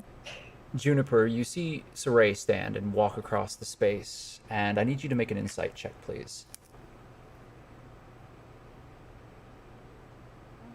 Is Cal noticing all of these people just like their souls leaving their bodies for a minute? To everyone in the space around the fire, there are momentary pregnant pauses, but there's nothing strange about it. It just Okay. feels awkward. I'm sorry, June, how did you do? Sorry, I was freaking out about the laptop. 5. 5. All right. Yeah. Mm-hmm. You said inside, right? Yeah.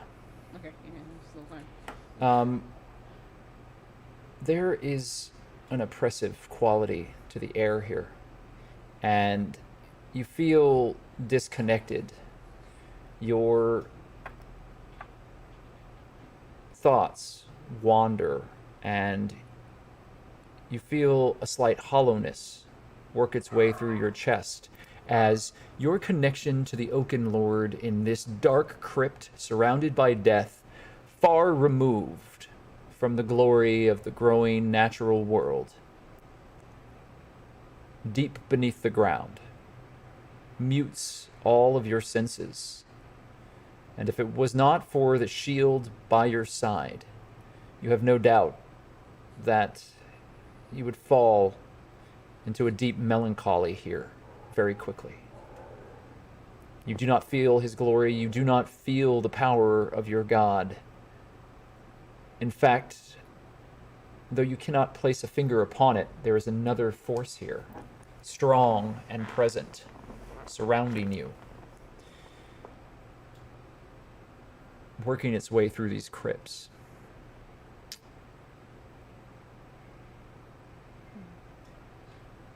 Do I get like a... Does it feel like what I felt before when I was watching Master of Deer?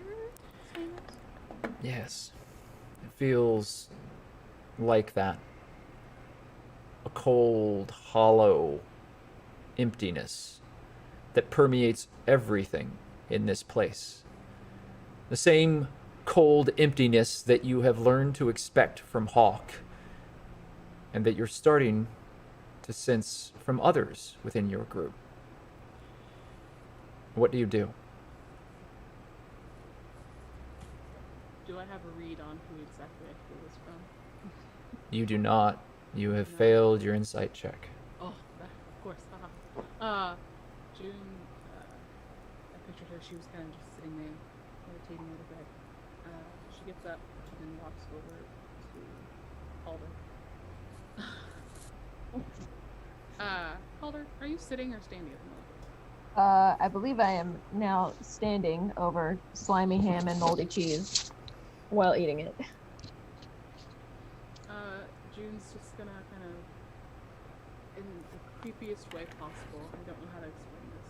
She is going to just kind of lean over you a little bit and just stare into your face.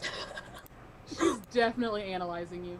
No, I'm trying to figure out if there's just something wrong with you, dude. I'll just like looks up, like offended again, like, all right, what is wrong with you people? Is there Honestly, what is going on? was there something in this? Did you eat this food? She Am I nods and she gonna get all weird and paranoid now? June shakes her finger in Calder's face and is like, "It's not you," and walks over, and she just kind of goes to Saray and just kind of chills there. She's just watching. I was like supremely a little freaked out now. It's like, all right, I don't. Am I conscious right now, or like, am I in a dreamscape? You blink, Doddle, and you seem to have found yourself lingering on the memory of when you found your cookbook. Okay. You are now back in the moment, looking at all of your friends, and to you, nothing seems to be out of the ordinary, but you do have a haunting feeling that you're forgetting something important. Cal, kid, do you want to come sit next to me?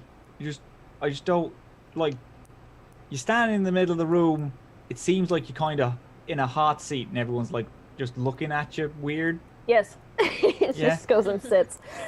Yeah. Here, do you want us to make that food a little better for you, by the way? Cal's Oh. immediately incredibly skeptical, like, No, don't worry no, about this it. That's is not a this weird is thing. fine. This is fine. Sure. Is everybody almost being got a weird with spell. Cal? I've No, I've Doll, you eaten got that far one? worse at sea after a few weeks, maybe even months sometimes. This is nothing. I've had a Oh. lot worse than some slimy ham. Calder, you gotta travel with it. Hey, Doll, do you have that one spell? I didn't prepare it for today, but prestidigitation, that Yeah, cantrip. wait, first of all, I want to know why people are being weird with Calder. So I would also like to know this. June, in my defense, the demon dude just went up and got into Calder's face for some strange reason, and if I can be honest, Calder, I don't know you. What demon dude? What? Who's the Maglo, like, oh. puts his Talking hand, about like, me. next to Cal and like, so Hawk is the demon dude. Oh, okay. Yeah, that scans. Well, Not- I can't not a necessarily say you're demon. a good person. Uh-huh. Demons are different things. I am speaking, Hawk. And she just puts her hand up. But I don't know if you're a Same. good or bad person or not. I'm a little skeptical. Was looking for something. Fair enough. Also, Juna's like heavy trust issues. I'm just saying, I wouldn't call the goblin an orc. Maybe you shouldn't call me a demon, because that's a whole other thing. You I know? mean, Be I've seen you both go uncomfortable fully with dark the side. I'm very uncomfortable with the energy that we are creating in this crypt right now. Everybody we're just gonna take a breath. Yeah, can we? Is there like, can we go for a walk or something? I was actually just about to say, do you want to go for a Listen. walk? Maybe kinda- that's a Man, bad idea, The guys. guy who trusted you suddenly was acting weird towards you, and that made me go, hello? So, just Juniper, make You- a wisdom saving throw. You've been hanging out with this guy for who knows how long. I've already picked up on the issues that this guy has that might make him act weird, and you're gonna blame me for that behavior? Okay. Oh, I'm not necessarily blaming you. More just suddenly he was suspicious, and I thought, let's figure that out. I'm just saying, maybe if people are wandering, I don't want anybody to be hurt because of their association with me. Okay, that's what I'm saying. Well,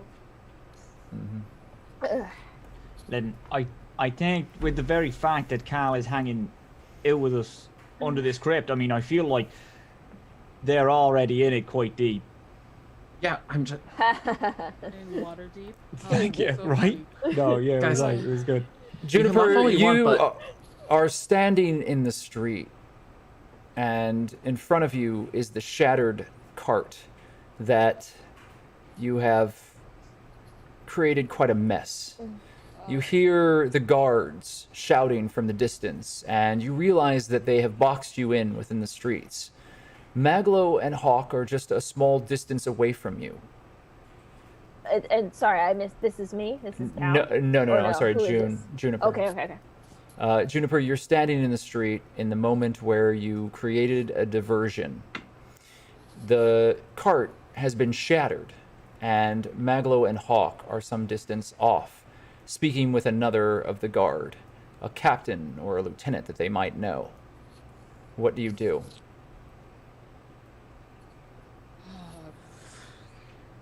Jun's gonna. I'm surrounded, yeah? The guards are on both sides of the street and slowly closing in around you.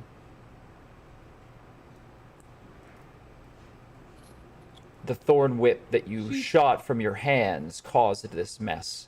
The wheel shattered and the entire wagon toppled over, creating an explosion where the goods that the merchant was carrying broke in the middle of the street.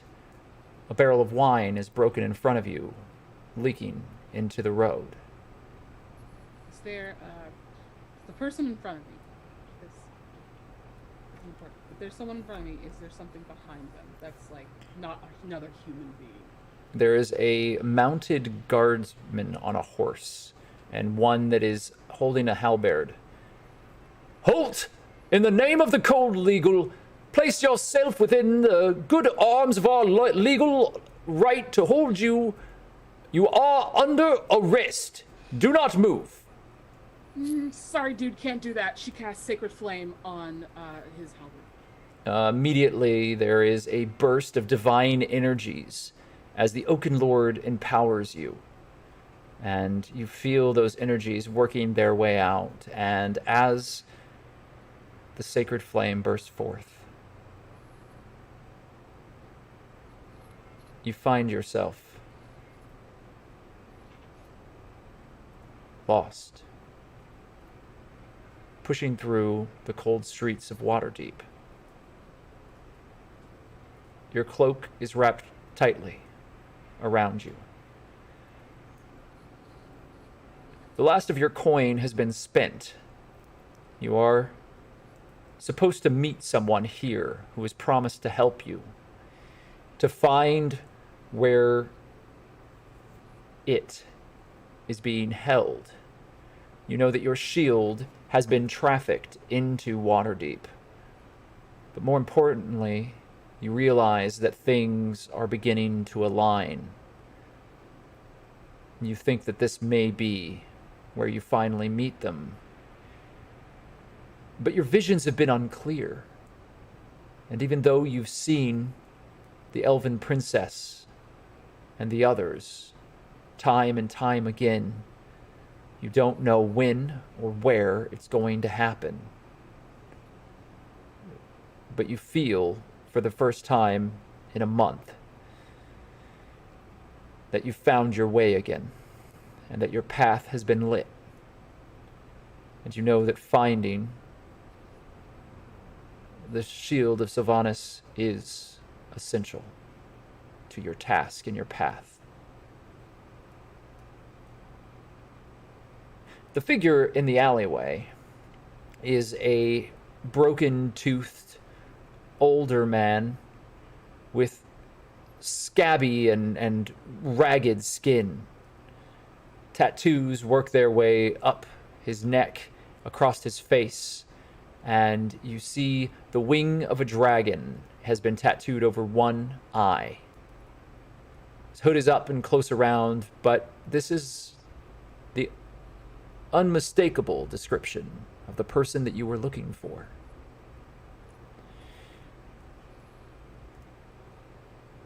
Are you her? It'll depend on who you're referring to. Coin has been traded to the Zentarum. The Zentarum serve. You're seeking aid in retrieving something, aren't you? Yes, that's me. Very well. You'll find the three waiting for you in a tavern in Anchor's Rest in the Dock Ward. Meet them there. They'll show you where your items are held. No questions asked. The Zentarum does ask one thing.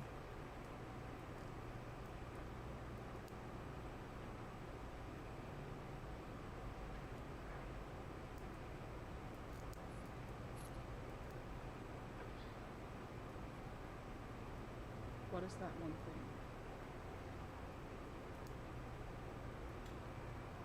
That when you retrieve your items, should anything go awry,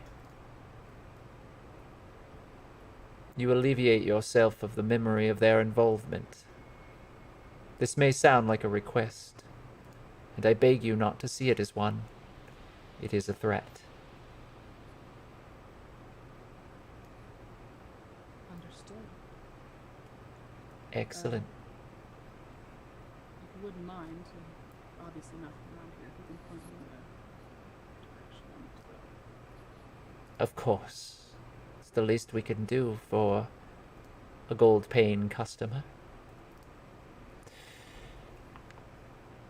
Junior, back around the fire. Momentary pause upon your lips. You forgot what you were going to say, but your companions are around, and Calder is there as well. You were saying something?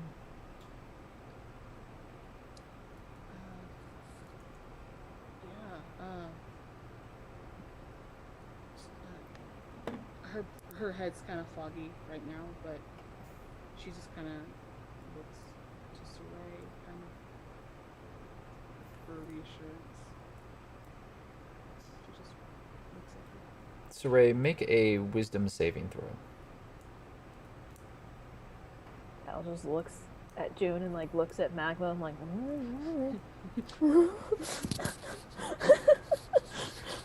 Wisdom save. Yeah.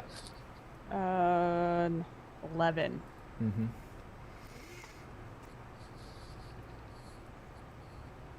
You're back at the Golden Owl, and you've been speaking with all of your underworld contacts.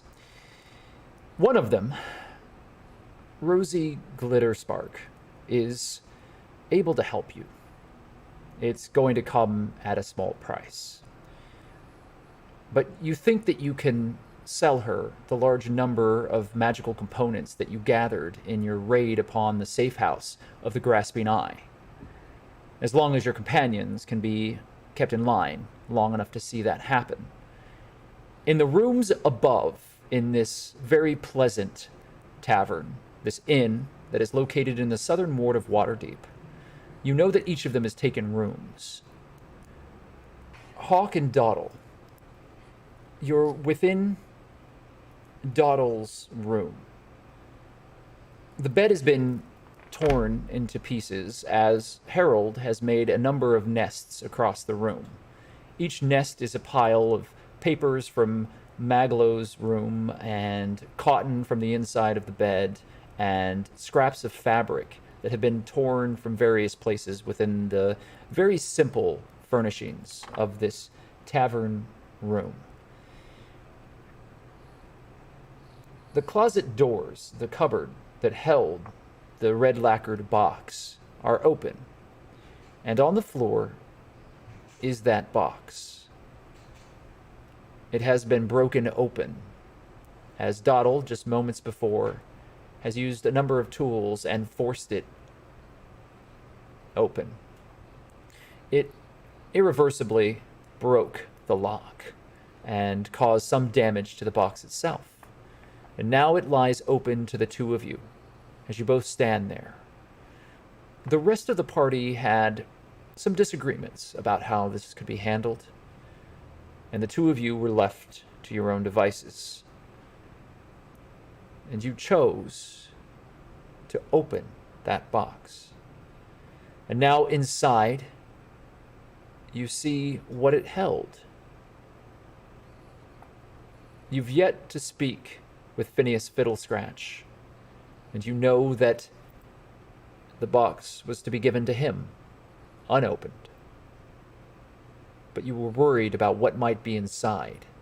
Maglo had made some good arguments as well, and Saray had expressed that the best use of the box was that it had been given over to Fiddlescratch without any question on your part. You had all worked very hard to retrieve it, and to lose out on both the reward and the tenets of the contract that you had taken might create more problems. But this box that had been taken from this gang that had originally accosted you here in Waterdeep when you first arrived, it was supposed to protect you, to shield you. And now it lie open to you and its secrets revealed. And inside this box is a glass orb without opening, magically containing water of perfect crystal blue. And inside, swimming happily, is a beautiful goldfish with radiant, reflective metallic scales and a long, flowing pair of fins that streak out behind it like ribbons, and big, curious black eyes flecked with orange like fire. This fish swims in circles, looking curiously at all of you. Saray, you've walked in to the tavern. Maglo, you are next door. Hawk and Dottle, you stand before the open box. Dottle, the dagger is still in your hand. Where did I get the dagger? To open the box. Okay. What do you do? Maybe Phineas was mistaken about what was in the box. How'd they get the water in there? I don't get it. Why a goldfish? I don't know. I mean, that was a room filled with magical ingredients and artifacts, and he wanted this one box and wouldn't tell us what was in it, and it's a goldfish? I'm gonna take a good look at the goldfish. It looks up at you with big, bright eyes. I'm going to utilize my divine sense to detect, as an action I can detect good and evil. Until the end of my next turn, I can sense anything affected by the Hallows spell or know any location of any celestial fiend or undead within 60 feet. There are no celestials or undead present, and your divine sense stretches out to the room around you, and though there are echoes of prayer that ring out from this place, you sense nothing from the orb itself. It seems void of any sort of presence at all. Maybe it's not a big deal that we opened the box. It's just a goldfish, right? It's like the goldfish isn't there though. Like magically speaking, like I'm trying to sense it, and I can't sense anything. So Ray, you've returned to the tavern. Where do you go? I'm gonna go into that back room area where it was like the library. Mm-hmm. I'm gonna go in there. You step into the library, and there are the same individuals that you often find studying and playing chess. The fire in the open circled area burns brightly and warms the entire room. The wooden ladders that are surrounding this well-maintained library lead up to 3 stories of books, and there are studious tavern patrons that are moving about. Of course, this room is off limits to those that just walk in from the street, and you must be a member to enter. But since you have been working with Fiddle Scratch, you have been given access. You step in and see no one that you recognize, other than the common faces that are often here. What would you like to do? I guess I'm just gonna head up to my room. Maglo, your notes are all protected. You have filled binder after binder, book after book with nonsense. Should anyone be listening to you, you'd step back into your room because of the argument that had happened. Busby beeps at you softly.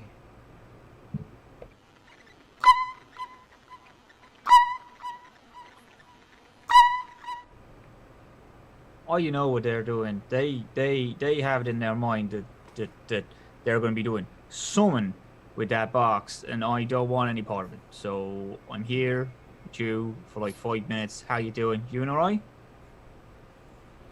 A moment shifts. All of you are now surrounding the box, and the door, there's a knock at it as someone is trying to enter. Right. Oh, Okay. Sorry. Right. Okay. So this is bad. They see.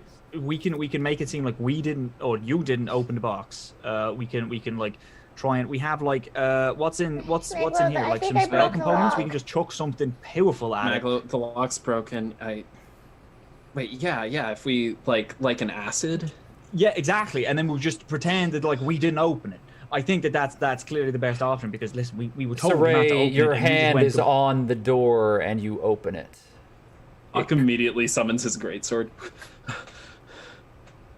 Standing in the doorway is the bright face of Phineas Fiddlescratch.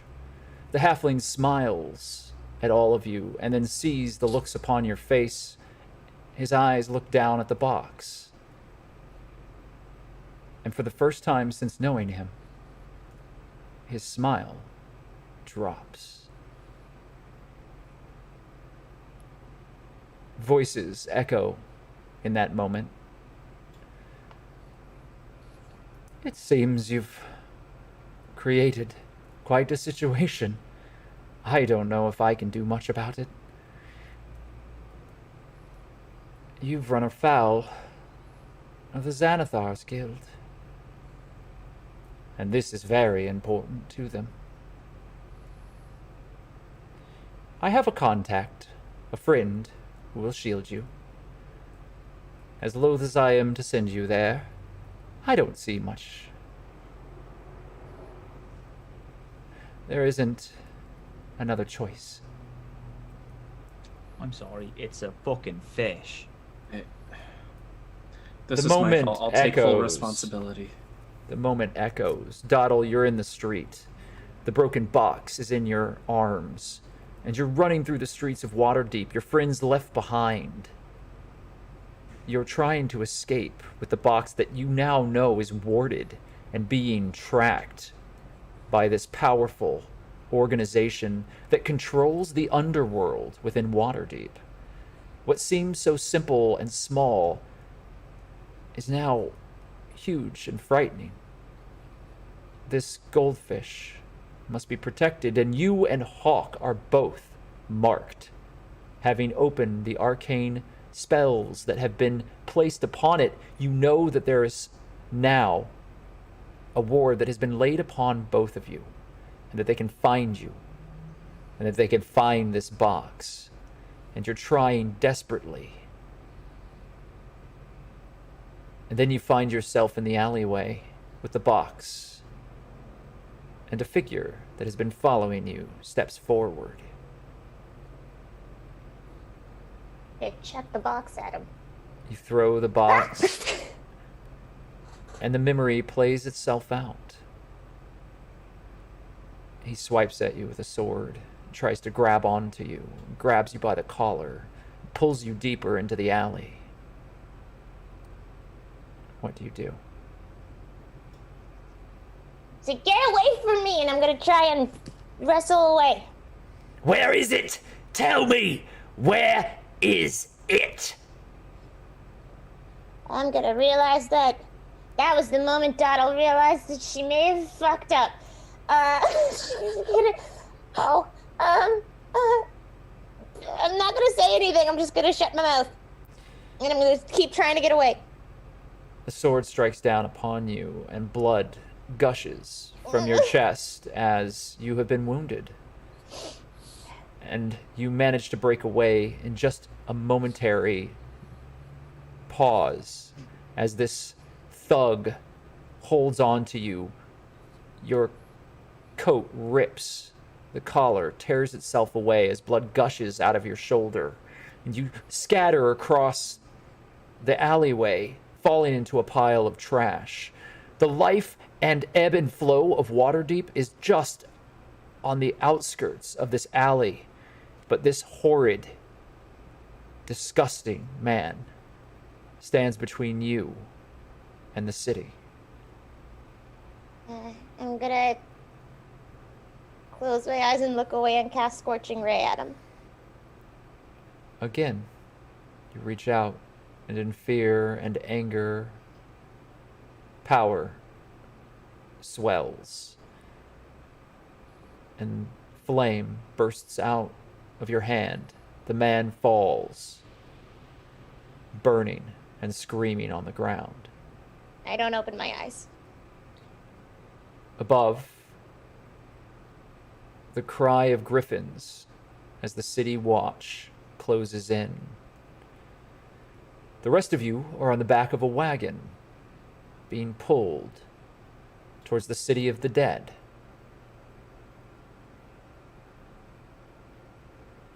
Saray, you are driving. You see the griffins overhead. Maglo, you see the city watch. Everyone begins surrounding the scene of the crime. There's been a murder.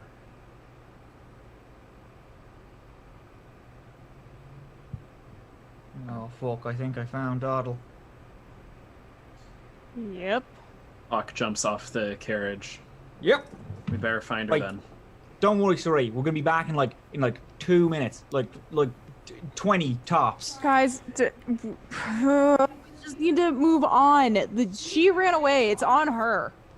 She ran away, but she has the goldfish and whatever it is. I don't want it coming back to us, right? I need to find her. Let's go. Look, Godboy is fucking freaking out, right? We need to do whatever we can to help this dude. We need to listen to what Fiddle Scratch said and get ourselves to this contact. Yeah, and that's what we're gonna safe. do. All of us. Once we are safe, once we are out of danger, then we can go looking for Doddle. Right now, we are exposed and we are... Yes, absolutely. Saray, that's such a fucking good idea. Yeah, you keep thinking it over, and then Maglo's just gonna take over. Hawk follows. There is a crowd around the scene, and as you push closer, a number of onlookers are there. A strange chimney sweep is standing there and kind of smiles weakly at the two of you as you push forward. Oi there, how you doing? Seems someone was getting into a bit of trouble. Yeah. Oi, do you know what like who? Do you know anything about it? Was there like a small, like tiny, like goblin? And now that you say it, yeah, there was goblins in the alleys, so it seems that maybe there's another incursion from the sewers. Oh, Fantastic. Do you know where they went? Right.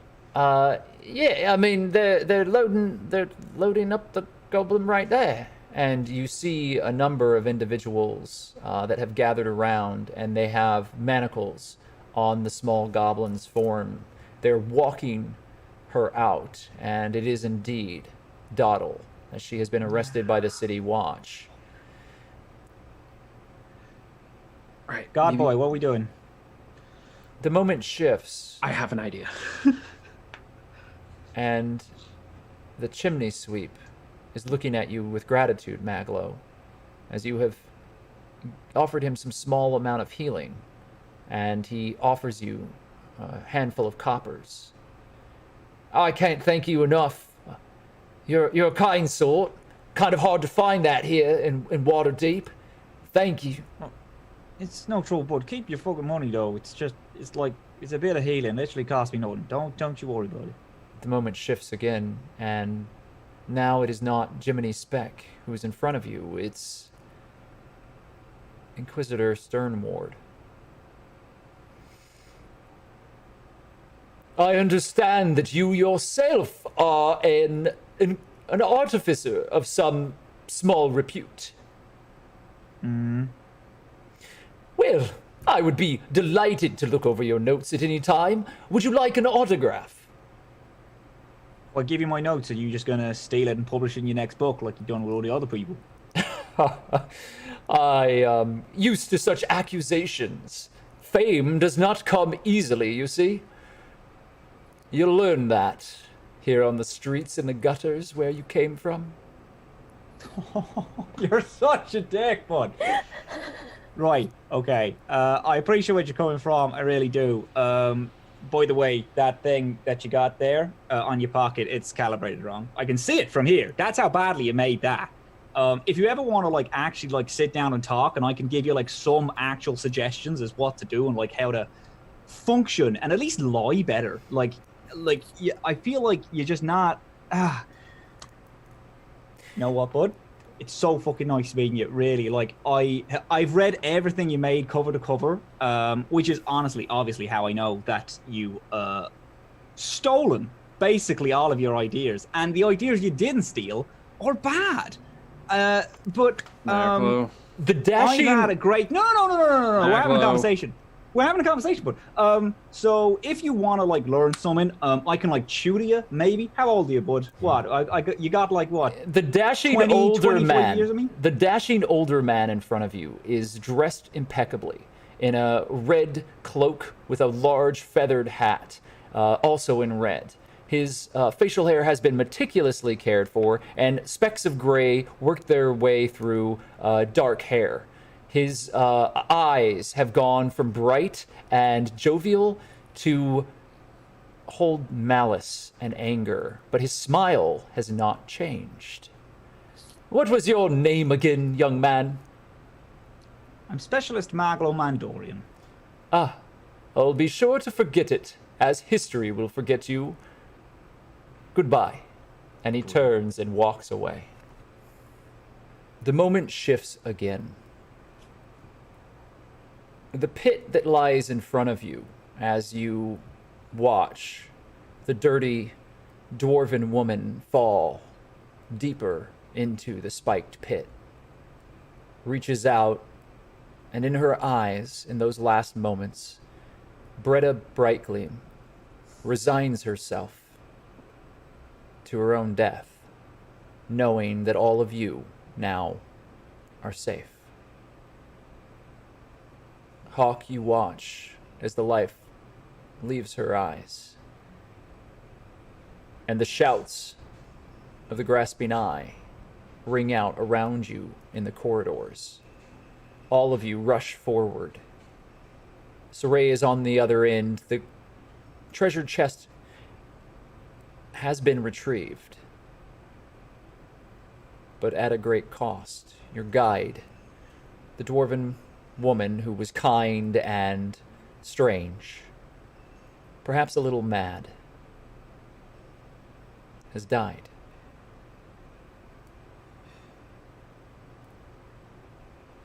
The moment shifts again. Phineas Fiddlescratch, sitting before the fire. Saray, in your hand is the leather bundle, and it is open.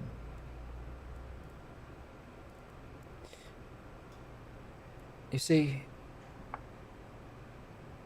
she was the last, I'm afraid. The last of her clan. The Bright Gleams. That glaive is passed down from generation to generation. While solemn, Phineas Fiddlescratch still has the ghost of a smile upon his face as he remembers the stalwart dwarf. Bretta would have wanted it, per dwarven custom, to pass to you, the last that she had adventured with. That's how these things work. The glaive belongs to you. Keep it safe. And remember her.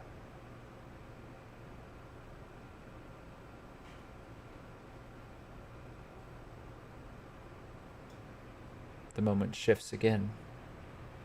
The golden owl burns in the night.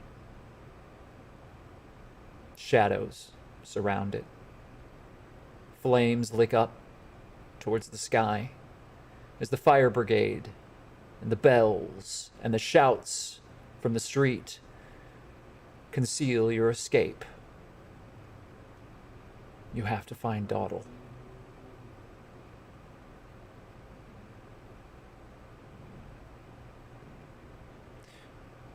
All of you find yourselves around a different fire, there in the crypt.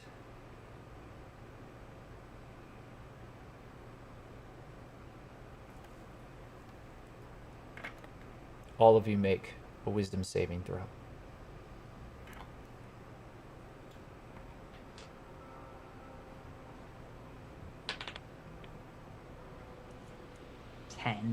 It's an 11.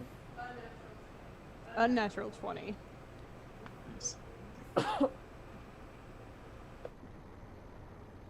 There it is. Now we see. Thank you. Oh, no. Thank you for showing me the way. Do y'all hear that? Hawk, Everyone Oh, sorry. hears the voice in their head, just to be clear. Hawk's going to get up and he's going to pour some water into his hand, place it on Calder's head, and cast protection from good and evil. Silence rings out after the holy words are spoken, and a dark shadow rises itself around you. Calder, the wet hand of Hawk presses itself up against your forehead, and immediately you feel a burning pain through you as the voice echoing through all of your minds disappears. Calder, you're not sure what's happened. You're confused. Okay. What the fuck, man? The last thing that you remember is the old man in the street accosting you. He had worked on the Kraken's Kiss many years ago, and luckily you don't remember what happened.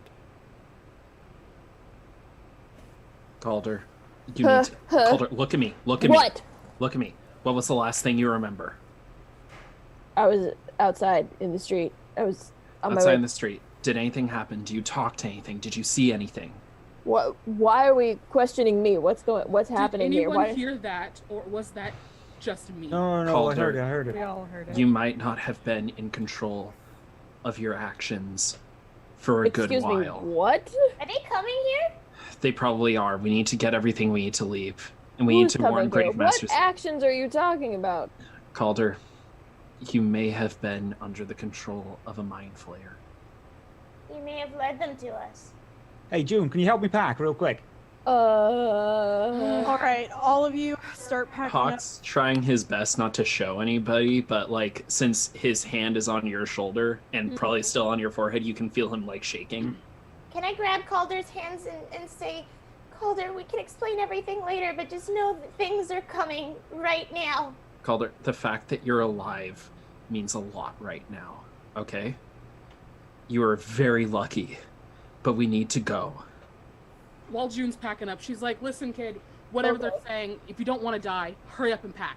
Okay? Oh shit! All right, okay. Just Yeah, but you're not in any trouble, right? I just wanted you to know that you're gonna be safe with us. It's just there's a lot of fucking dangerous shit that's after us, right? At least now we can including trust in my you. head. Saray, you hear it first. The unlocking of the iron gate above. And Besmith's footfalls and the jingle of keys as she comes down the stone steps. The crackle of her torch illuminates the space, and the rest of you then hear. And then you see the twisted, pale face of Besmith, cobbled together with scars and countless years of suffering.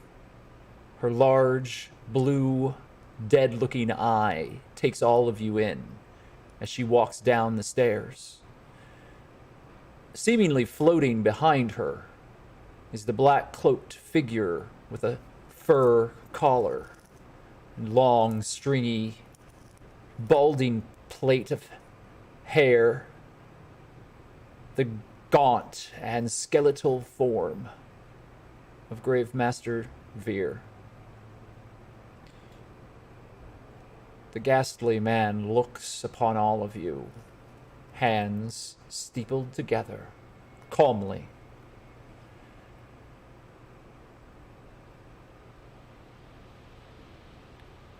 We, I'm afraid, must have a conversation before you go.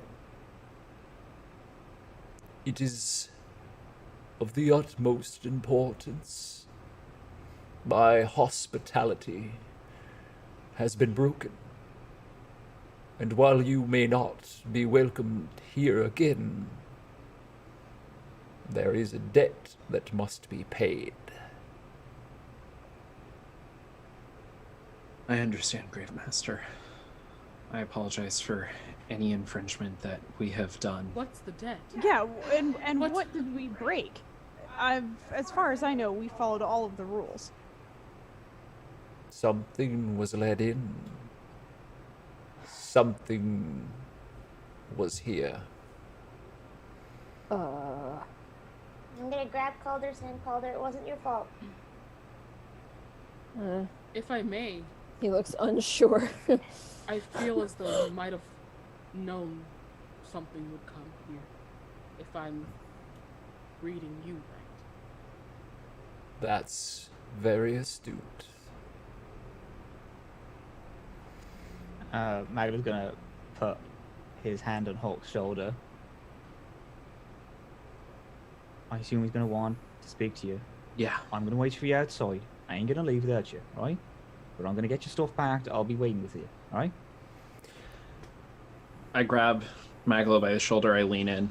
If I don't come back, the goblin has to make it back home. If And you the don't make goblin it look out, at Maglo I'm gonna and be look at- running into this place, guns blazing, to get you out. No, Maglo. If anything happens, she gets home. And I'm gonna head over to the Gravemaster. I was just Hawk, looking what are you around at doing? everyone like a teenager who's just woken up at 3 p.m. Like, May I Hawk, what are just you say, doing? May I just say that while that whole interaction was happening, like Donald looks at Maglo, and then looks at Hawk, and then looks at Maglo's hand on Hawk's shoulder, and then looks at Maglo, and then looks at Hawk and goes, "Oh my god." Doddle, Darn you. Right, Gravemaster, can you stop being so fucking cryptic, right? I assume you want Hawk, right? Okay, we really gotta move now if we're gonna get out. Okay, So- we're also just not gonna give Hawk. No one is more aware of your situation than I am. I am very, very aware of the dangers that you have brought here. Probably didn't help that I threw the fish at you, huh? And You did now you what? want Hawk. Going to. This is my choice, okay? This is my my choice. How about we let him Yes. finish so we know what's going on? Right. Yeah. It is your choice, Master Hawk, as is yours, Saray. If you wish for there to be answers, come with me. I will see that you and your companions are on their way safely. The crypts will welcome you deeper, and you will find safe passage. Or you may leave and try your own luck on the streets of Waterdeep. Make your choice. You have shown us great hospitality so far, Grave Master. I would be very interested to see your way. Master Hawk. As would I, Grave Master. Come with me. And he turns What about our, and starts walking upstairs. What about our horse and carriage? Do we need to prepare that, or... Besmit will care for your belongings. I'm afraid your enemies will not be searching for those. Thank you, Besmit. Thank you.